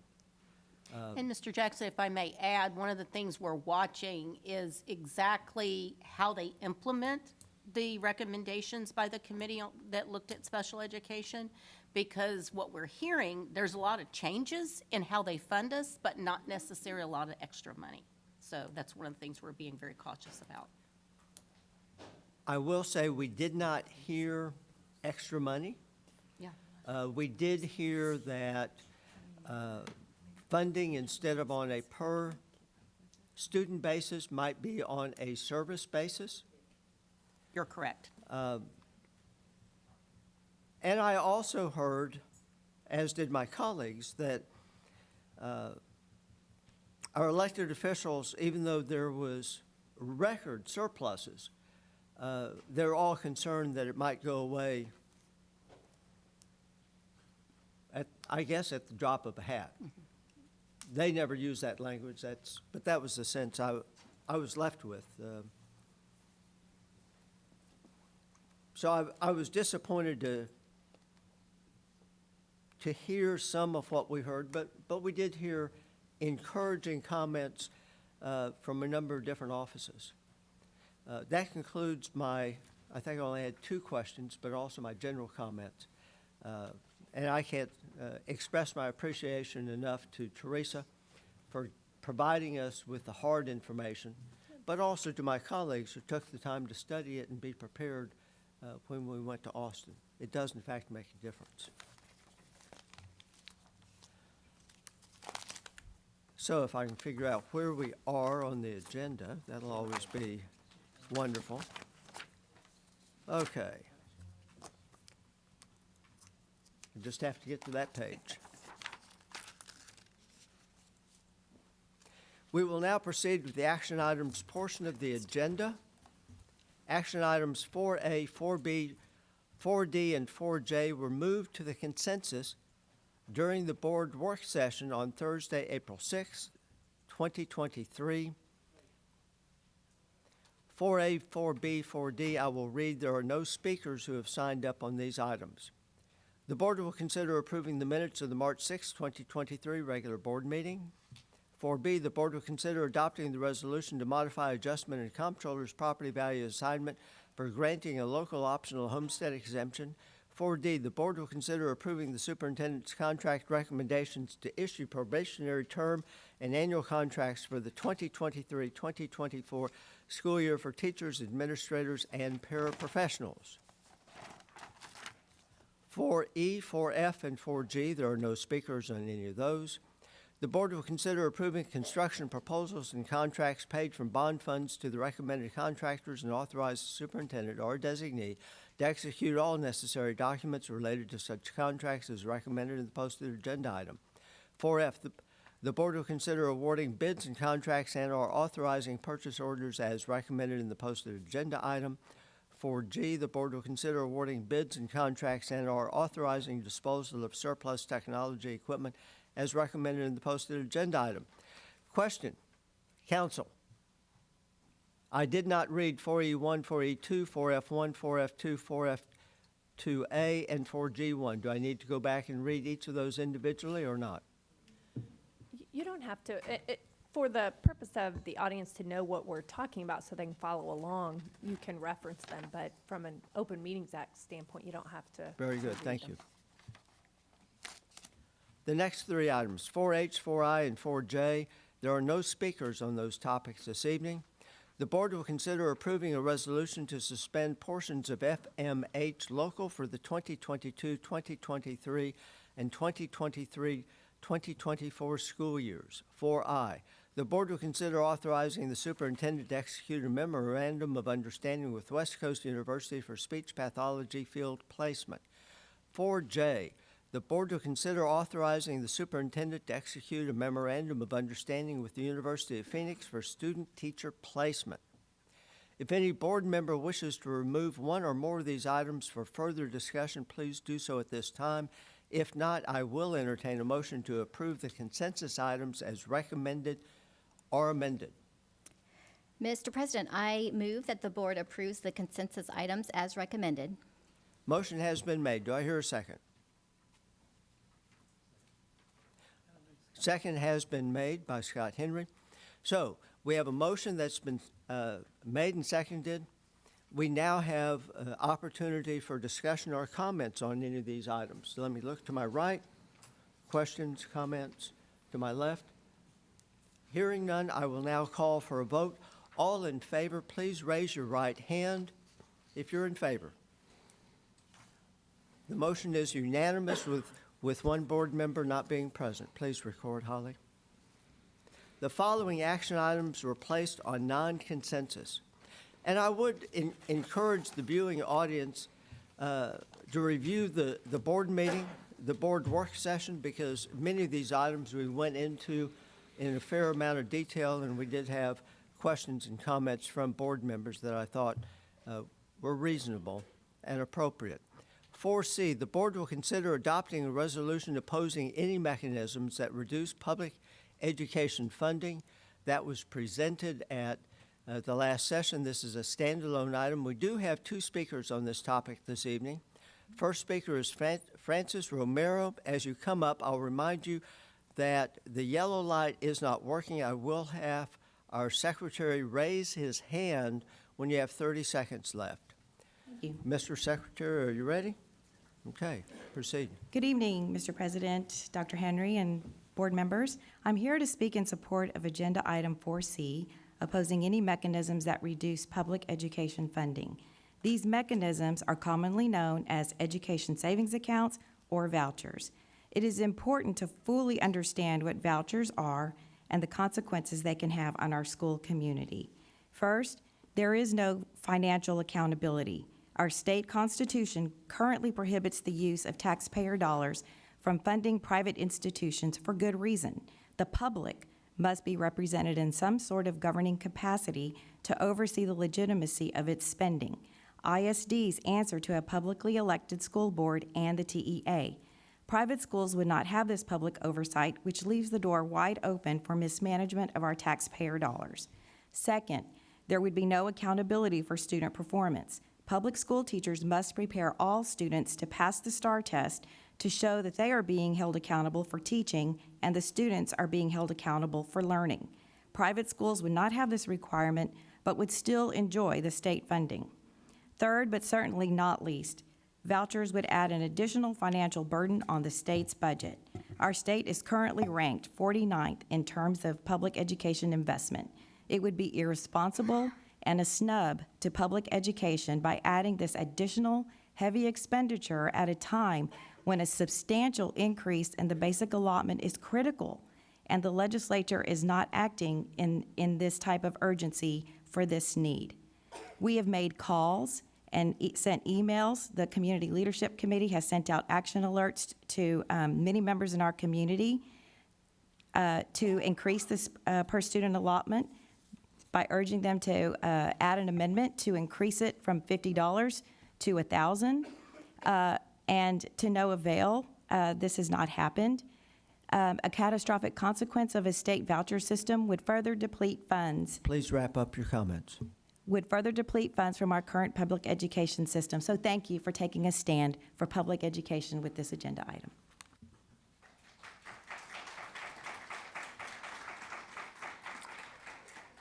Our second speaker is Melissa Rao.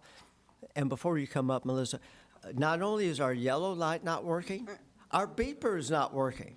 So I will try and be your beeper, and our secretary will try and be your yellow light. Good evening, Dr. Henry, Mr. President, and Board. I think we can all agree that we want the best education for all students. I think we can all agree that we want the best teachers teaching our students. I think we can all agree that we want safe schools. I think we can all agree that we want our students to graduate and become successful adults. I think we can agree that we want the most competitive football team, baseball team, debate team, etc. Schools compete with other schools. Students compete for their graduation ranking.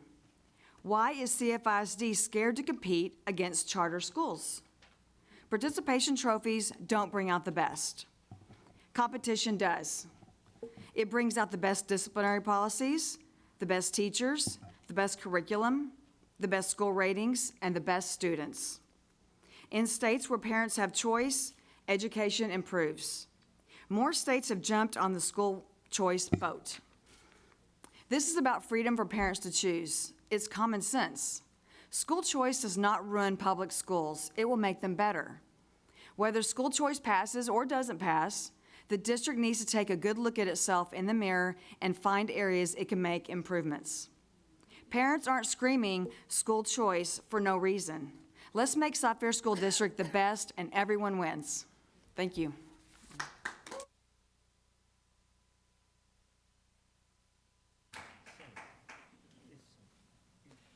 May I have a motion to approve the non-consensus item as recommended or amended? Mr. President, I move that the board approve the non-consensus item as recommended. Do I hear a second? Second.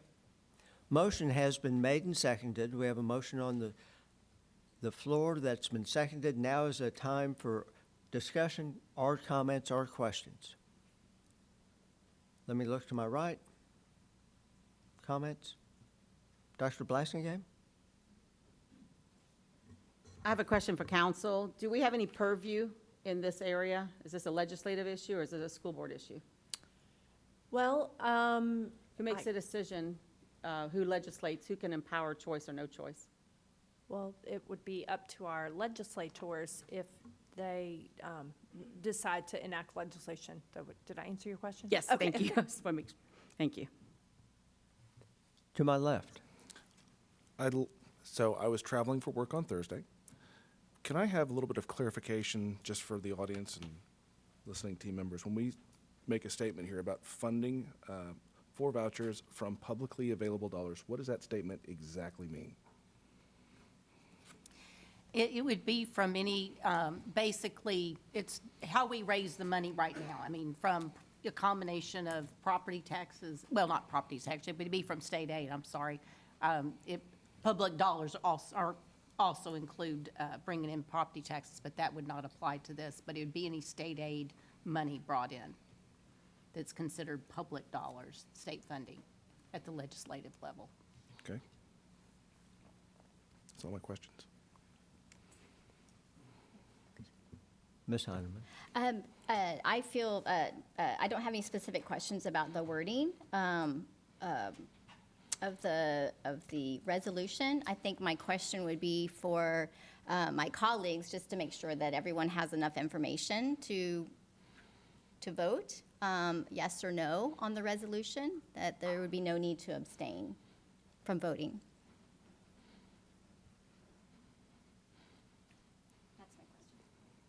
Well, anybody is free to answer if they wish to answer.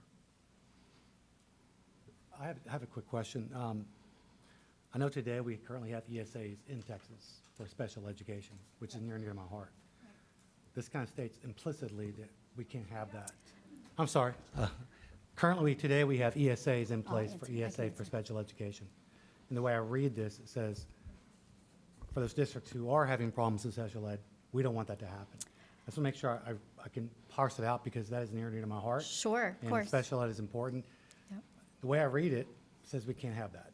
And I want to make sure that's in there, especially for that. Right, that's a great question, Mr. Henry. So the way we currently, Texas does have a very small ESA for special education students, but the requirement is that they must be public school students. So it cannot be used outside the public school setting.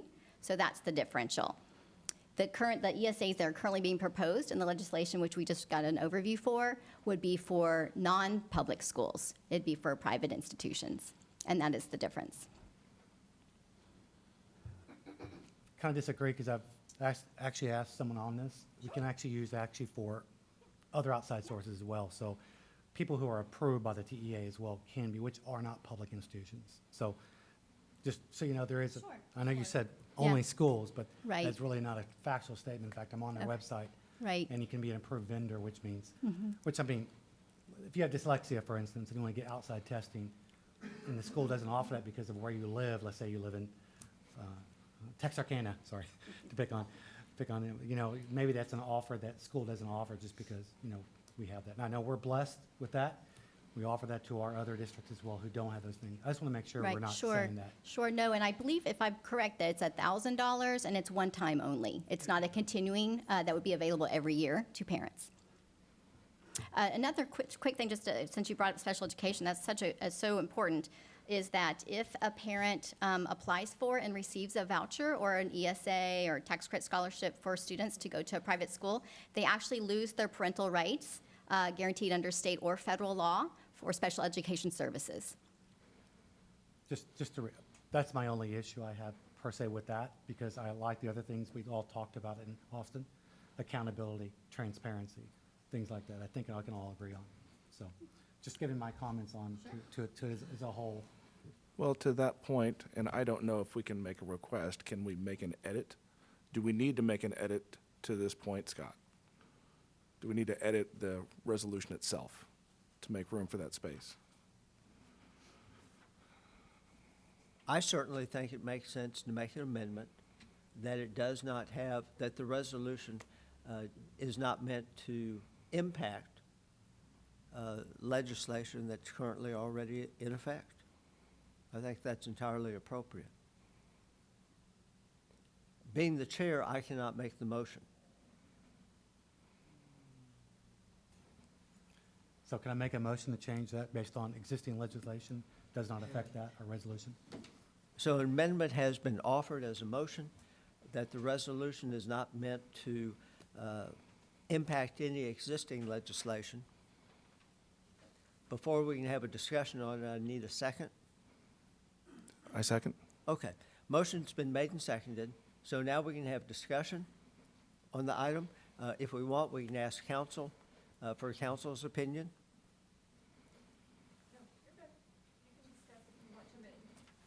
No, I Apologize. understand that I'm handling Robert's Rules of Order properly. I have no doubt about that. No question as to the language of that, and are you satisfied with that language? Does it seem to address what the board is talking about? It does. What I think Mr. Henry is saying is that there's currently an opportunity for families of students with special needs in a limited circumstance to have, if they're in areas that do not offer certain services. I mean, we are fortunate being not just in a large school district, but in an, urban area that has a lot of services. I mean, you do have places in the state where they have to have cooperatives just to provide special education services, within a large area. So you could just certainly say not to affect any current, I don't know if entitlement is the right word. Well, right now, the motion was current legislation, I think is the term that we used. Mm-hmm. Other questions, comments? And just for the viewing audience, the chair is not supposed to make a motion. And if I did make a motion, I'd have to turn the chair over to somebody else. So that's what that minutia was all about. Further discussion, are we ready to vote on the amendment? So the way this works is you vote first on the amendment, and the amendment either passes or doesn't pass. Then you vote on the motion, either amended or not amended. So hearing no other discussion, I will call for a vote on the amendment. All in favor of the amendment, please signify by raising your right hand. The amendment passes. So we now have an amended motion. Help me out here.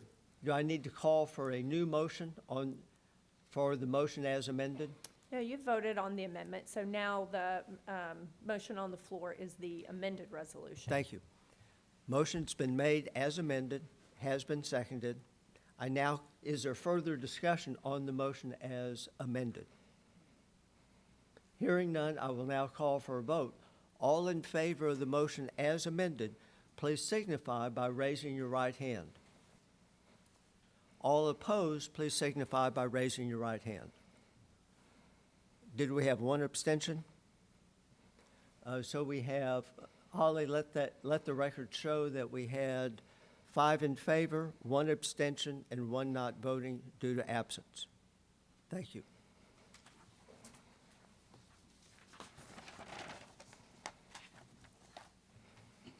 Item 4K, the board will consider making a determination that good cause did not exist as required by law for Lori Cortinas, Ashley Garcia, Ashley Las Marias, and Monica Lugo to resign their respective employment contracts.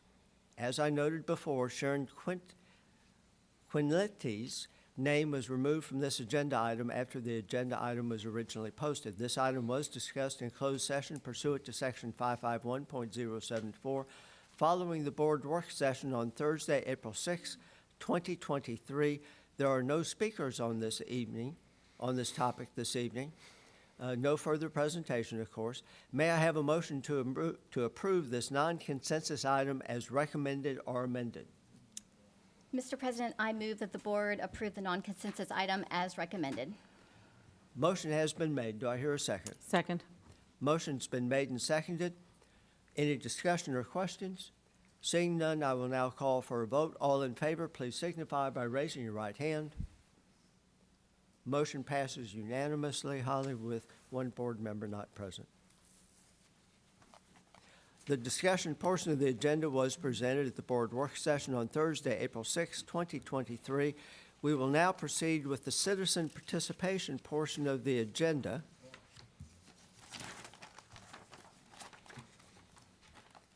(6A) Per BED, local patrons may address the board during the regular board meeting under citizen participation on any matters of interest or concerns that are not posted agenda items. Individuals may only register to speak 1 time per meeting and must register in advance. Just a reminder, patrons who have registered to speak this evening may see the order of names listed on the screens to your right and to your left. Before your name is called, please move forward and sit in one of the 2 reserved seats on the front row. So our first speaker, and I have 2 lists. Let me make certain that the names are the same. Yep. Our first speaker is Aubrey Adams. Sorry about that. Hi, I have some material. Am I allowed to hand it out to the board? Absolutely. Okay. Please give it to Holly.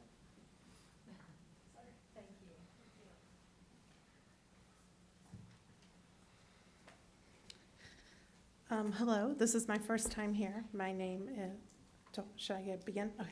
I'm going to raise my hand at 30 seconds left. Okay. Hi again, my name is Aubrey Adams.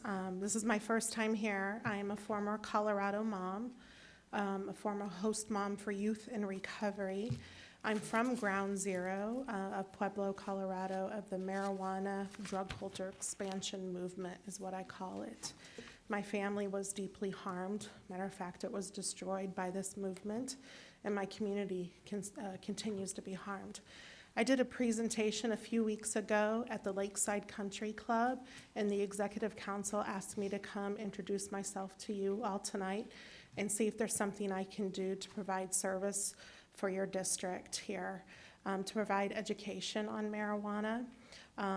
Unfortunately, THC products are legal here in Texas. It's not very well known. The hemp bill that was passed with the federal bill of 2018, the Farm Bill, legalized hemp, which legalized CBD.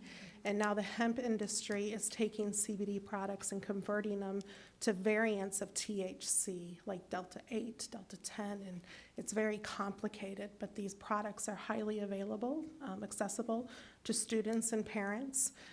In smoke shops, gas stations, online, social media is now an open-air drug market. These products cause severe addiction, psychosis, which is a break from reality where people become delusional, have hallucinations, paranoia, and they're wrecking people's brains. I am paid by a grant. I have an organization called Every Brain Matters. I used to do physical therapy, but now I'm trying to be proactive to prevent other families to be harmed. So I'm here to provide any service that you might need, some education. I'm good with talking with parents and students, having open conversations and empowering them with the truth so they can make good decisions in their lives. This is a predatory addiction for profit industry, and it's not just going to stop with marijuana. So let me know if I can help you in any way. Thank you very much. Our next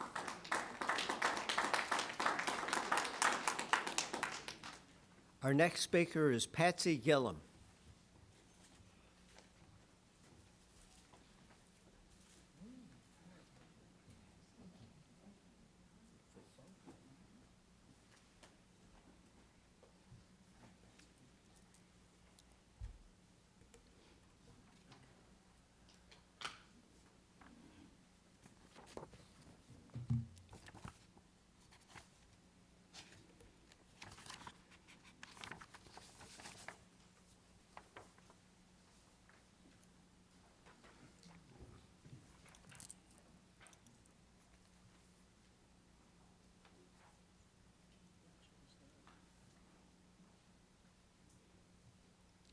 Start whenever you're ready. Okay.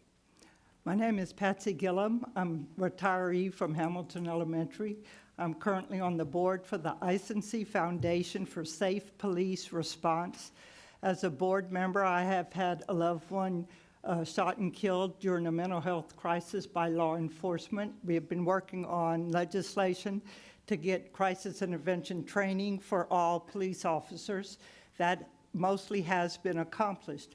The Icency Foundation would like to support the efforts of the school district in adding resources to your mental health program, both for your students, your staff, and the families of the school. My understanding is that these cards were used at the volunteer luncheon. We offered them at that time. So each card represents something different. One card represents what a person should say to the dispatcher when you call, what information you need to give clearly of the mental health situation. The other card is what you can request from the first responders, such as no lights and no sirens. The third card is to what to do when a crisis intervention trained officer comes to your house. These cards are offered to y'all freely. You can change them, you can use them. We give them out at our booths as cards like this for families to use. You can choose to do whatever you wish. All right. You have 30 seconds, go ahead. Okay, I'm done? Okay, any questions? All righty, thank you very much.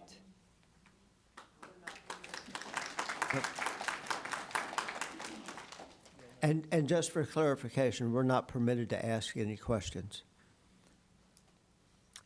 Our next speaker is Mary Ty.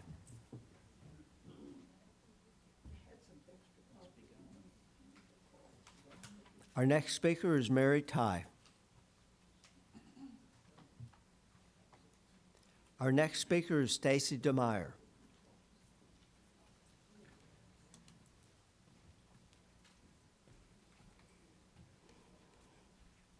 This is yours. Oh, thank you, ma'am.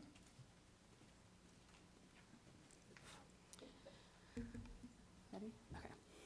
Hello, I'll be speaking tonight on the selection process for the board meeting invocation. An email written by the district was recently shared with me that described the selection process.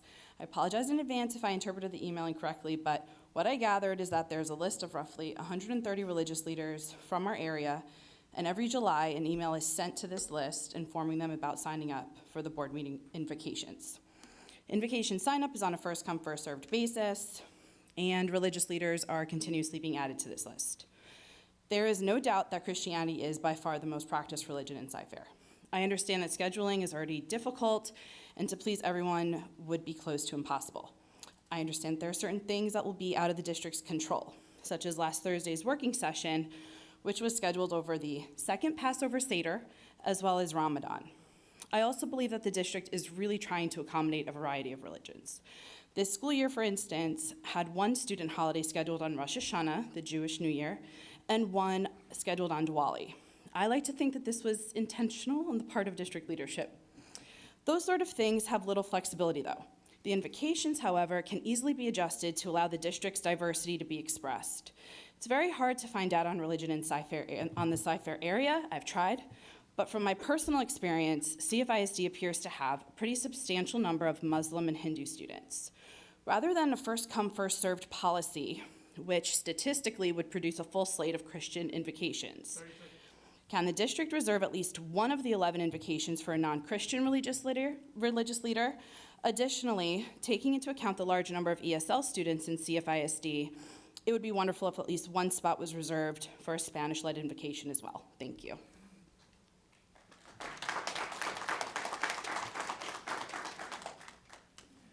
Our next speaker is Alexei Swirsky.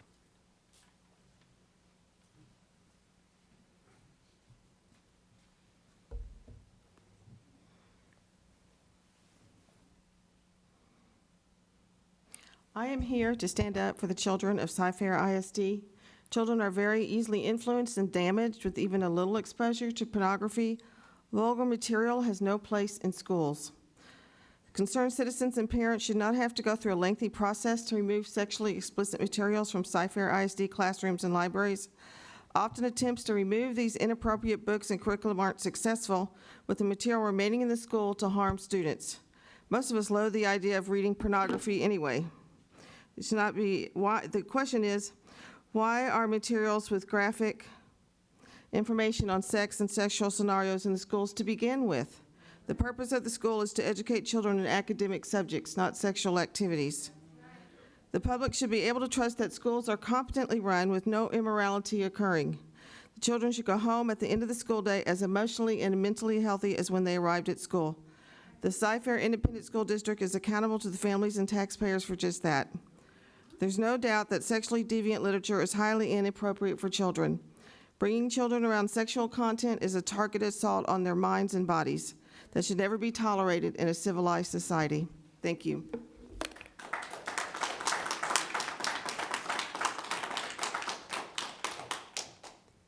Our next speaker is Lauren Dodge. Hi, I'm Lauren Dodge, a resident of Cypress and a parent of 2 kids who will be attending schools in CFISD. I'm here to talk about Be Smart, a campaign launched in 2015 to promote responsible gun ownership in order to reduce child gun deaths. Gun deaths are now the leading cause of death for children and teens in the United States. Guns are killing our children. Accidental shootings, mass shootings, homicides, and suicides. These deaths are preventable. According to research from Everytown for Gun Safety, the 2021 to 2022 school year saw 193 incidents of gunfire on the grounds of preschools and K-12 schools. A Secret Service study from 2019 showed that 3/4 of school shooters acquired their firearm from the home of a parent or close relative. 2 months ago in Newport News, Virginia, a 6-year-old shot his teacher with a gun from home.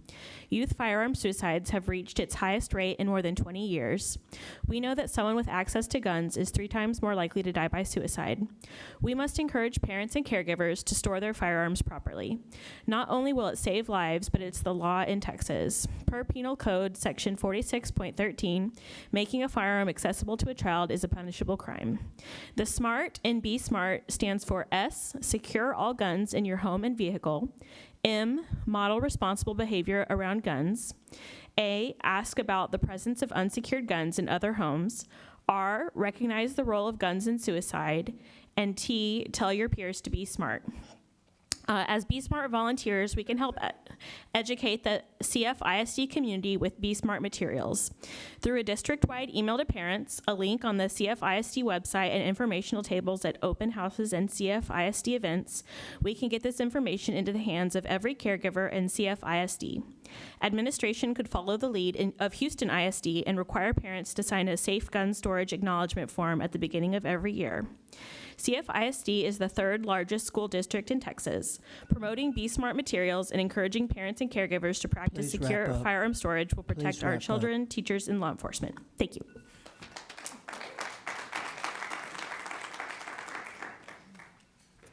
Good evening. I'm Jen Williams. I'm a teacher, parent, and taxpayer in Cy-Fair.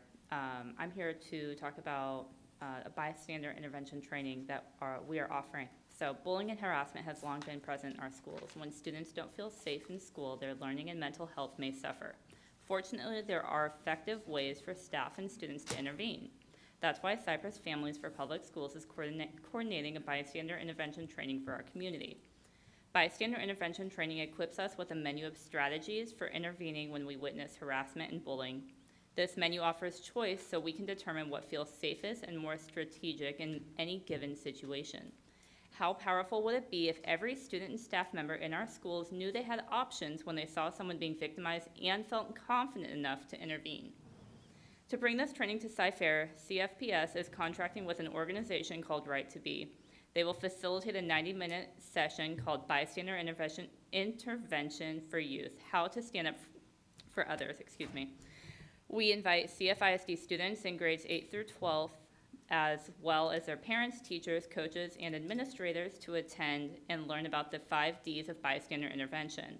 The training will take place on Saturday, April 15th at 10 a.m. on Zoom and is made possible thanks to the generosity of Celebration Church and the Texas-Louisiana Gulf Coast Synod. Those who would like to gather in person for the training are welcome to join us at Lone Star College University Park. I brought some flyers tonight to share with anyone who's interested. You can register to attend with a QR code on the flyer. Follow Cypress Families for Public Schools on social media for more information on the work we do. If you would like to donate to CFPS to help fund our efforts to engage, inform, and unite our community in support of our public schools, please visit our website at cypressfps.org. We at CFPS believe students want to do the right thing. Let's support them by giving them the tools to do so. Thank you.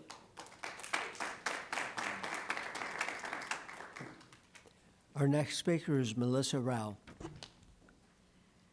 You've all heard of the 3 R's: reading, writing, arithmetic. The 3 basic skills taught in school. Somehow the focus has turned to social learning and away from educational culture, and mental health issues have skyrocketed.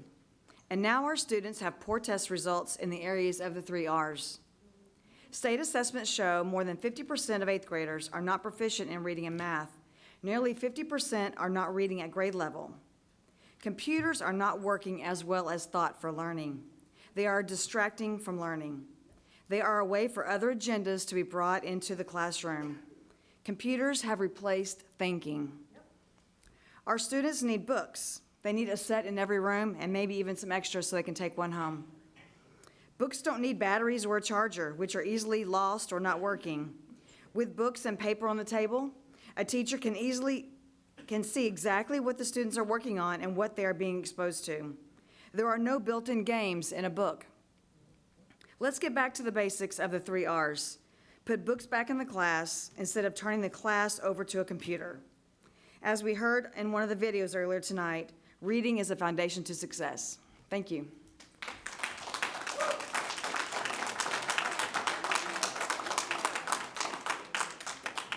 Our next speaker is Monica Dean.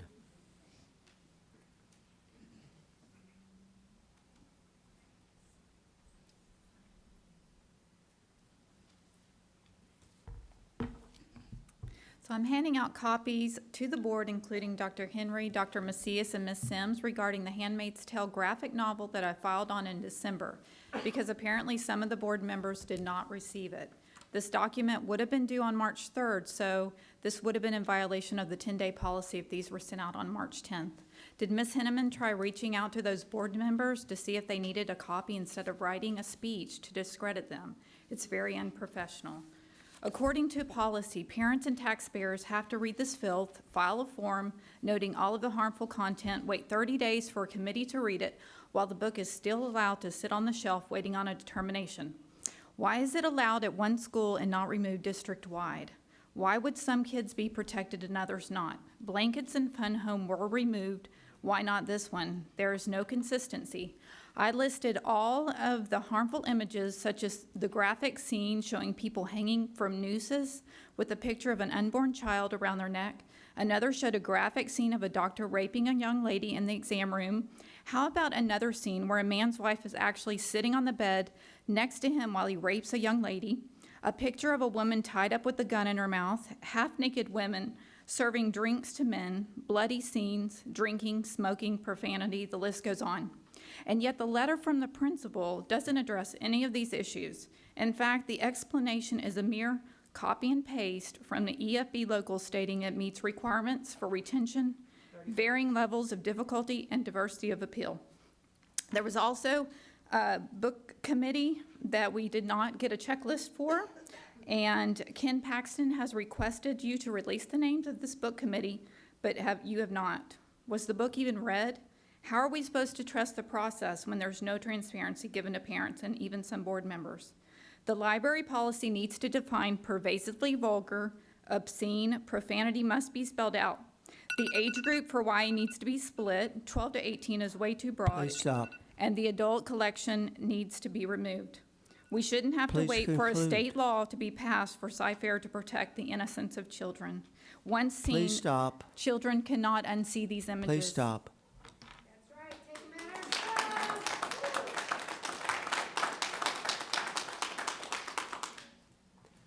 Our last speaker for the evening is Nikki Coward.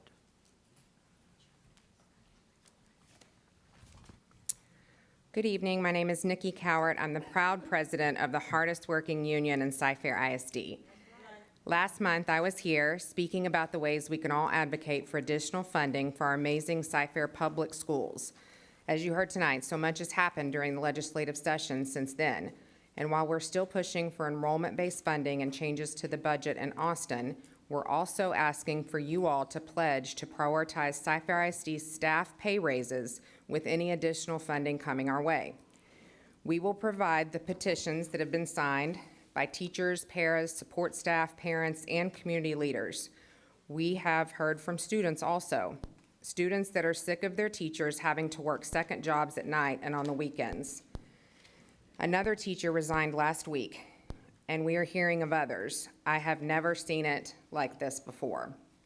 School employees and parents and board members must raise our voices together to support an increase in public education funding and a statewide raise for all Texas school employees. And while salary is crucial in order to retain the teachers and staff that all students deserve, many are considering leaving due to how they are treated. The librarian upset that more than half the contested books this year came from one or two people. The lack of the accountability in regards to behavior on the school bus and on campuses, I say it here each month, fair pay, reasonable workloads, and safe working conditions are deserved by all. And what happens in our public schools affects us all. Again, we're urging board members right now, before the May meeting, to fight for our schools publicly by supporting an increase to the basic allotment and prioritizing Cyfair ISD staff raises. Thank you.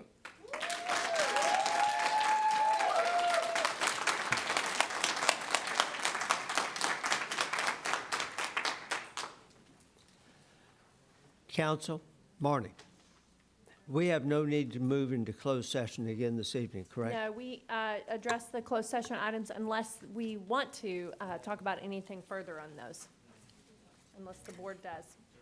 That being the case, I want to thank everyone for being here tonight. I also want to thank those who are watching from home.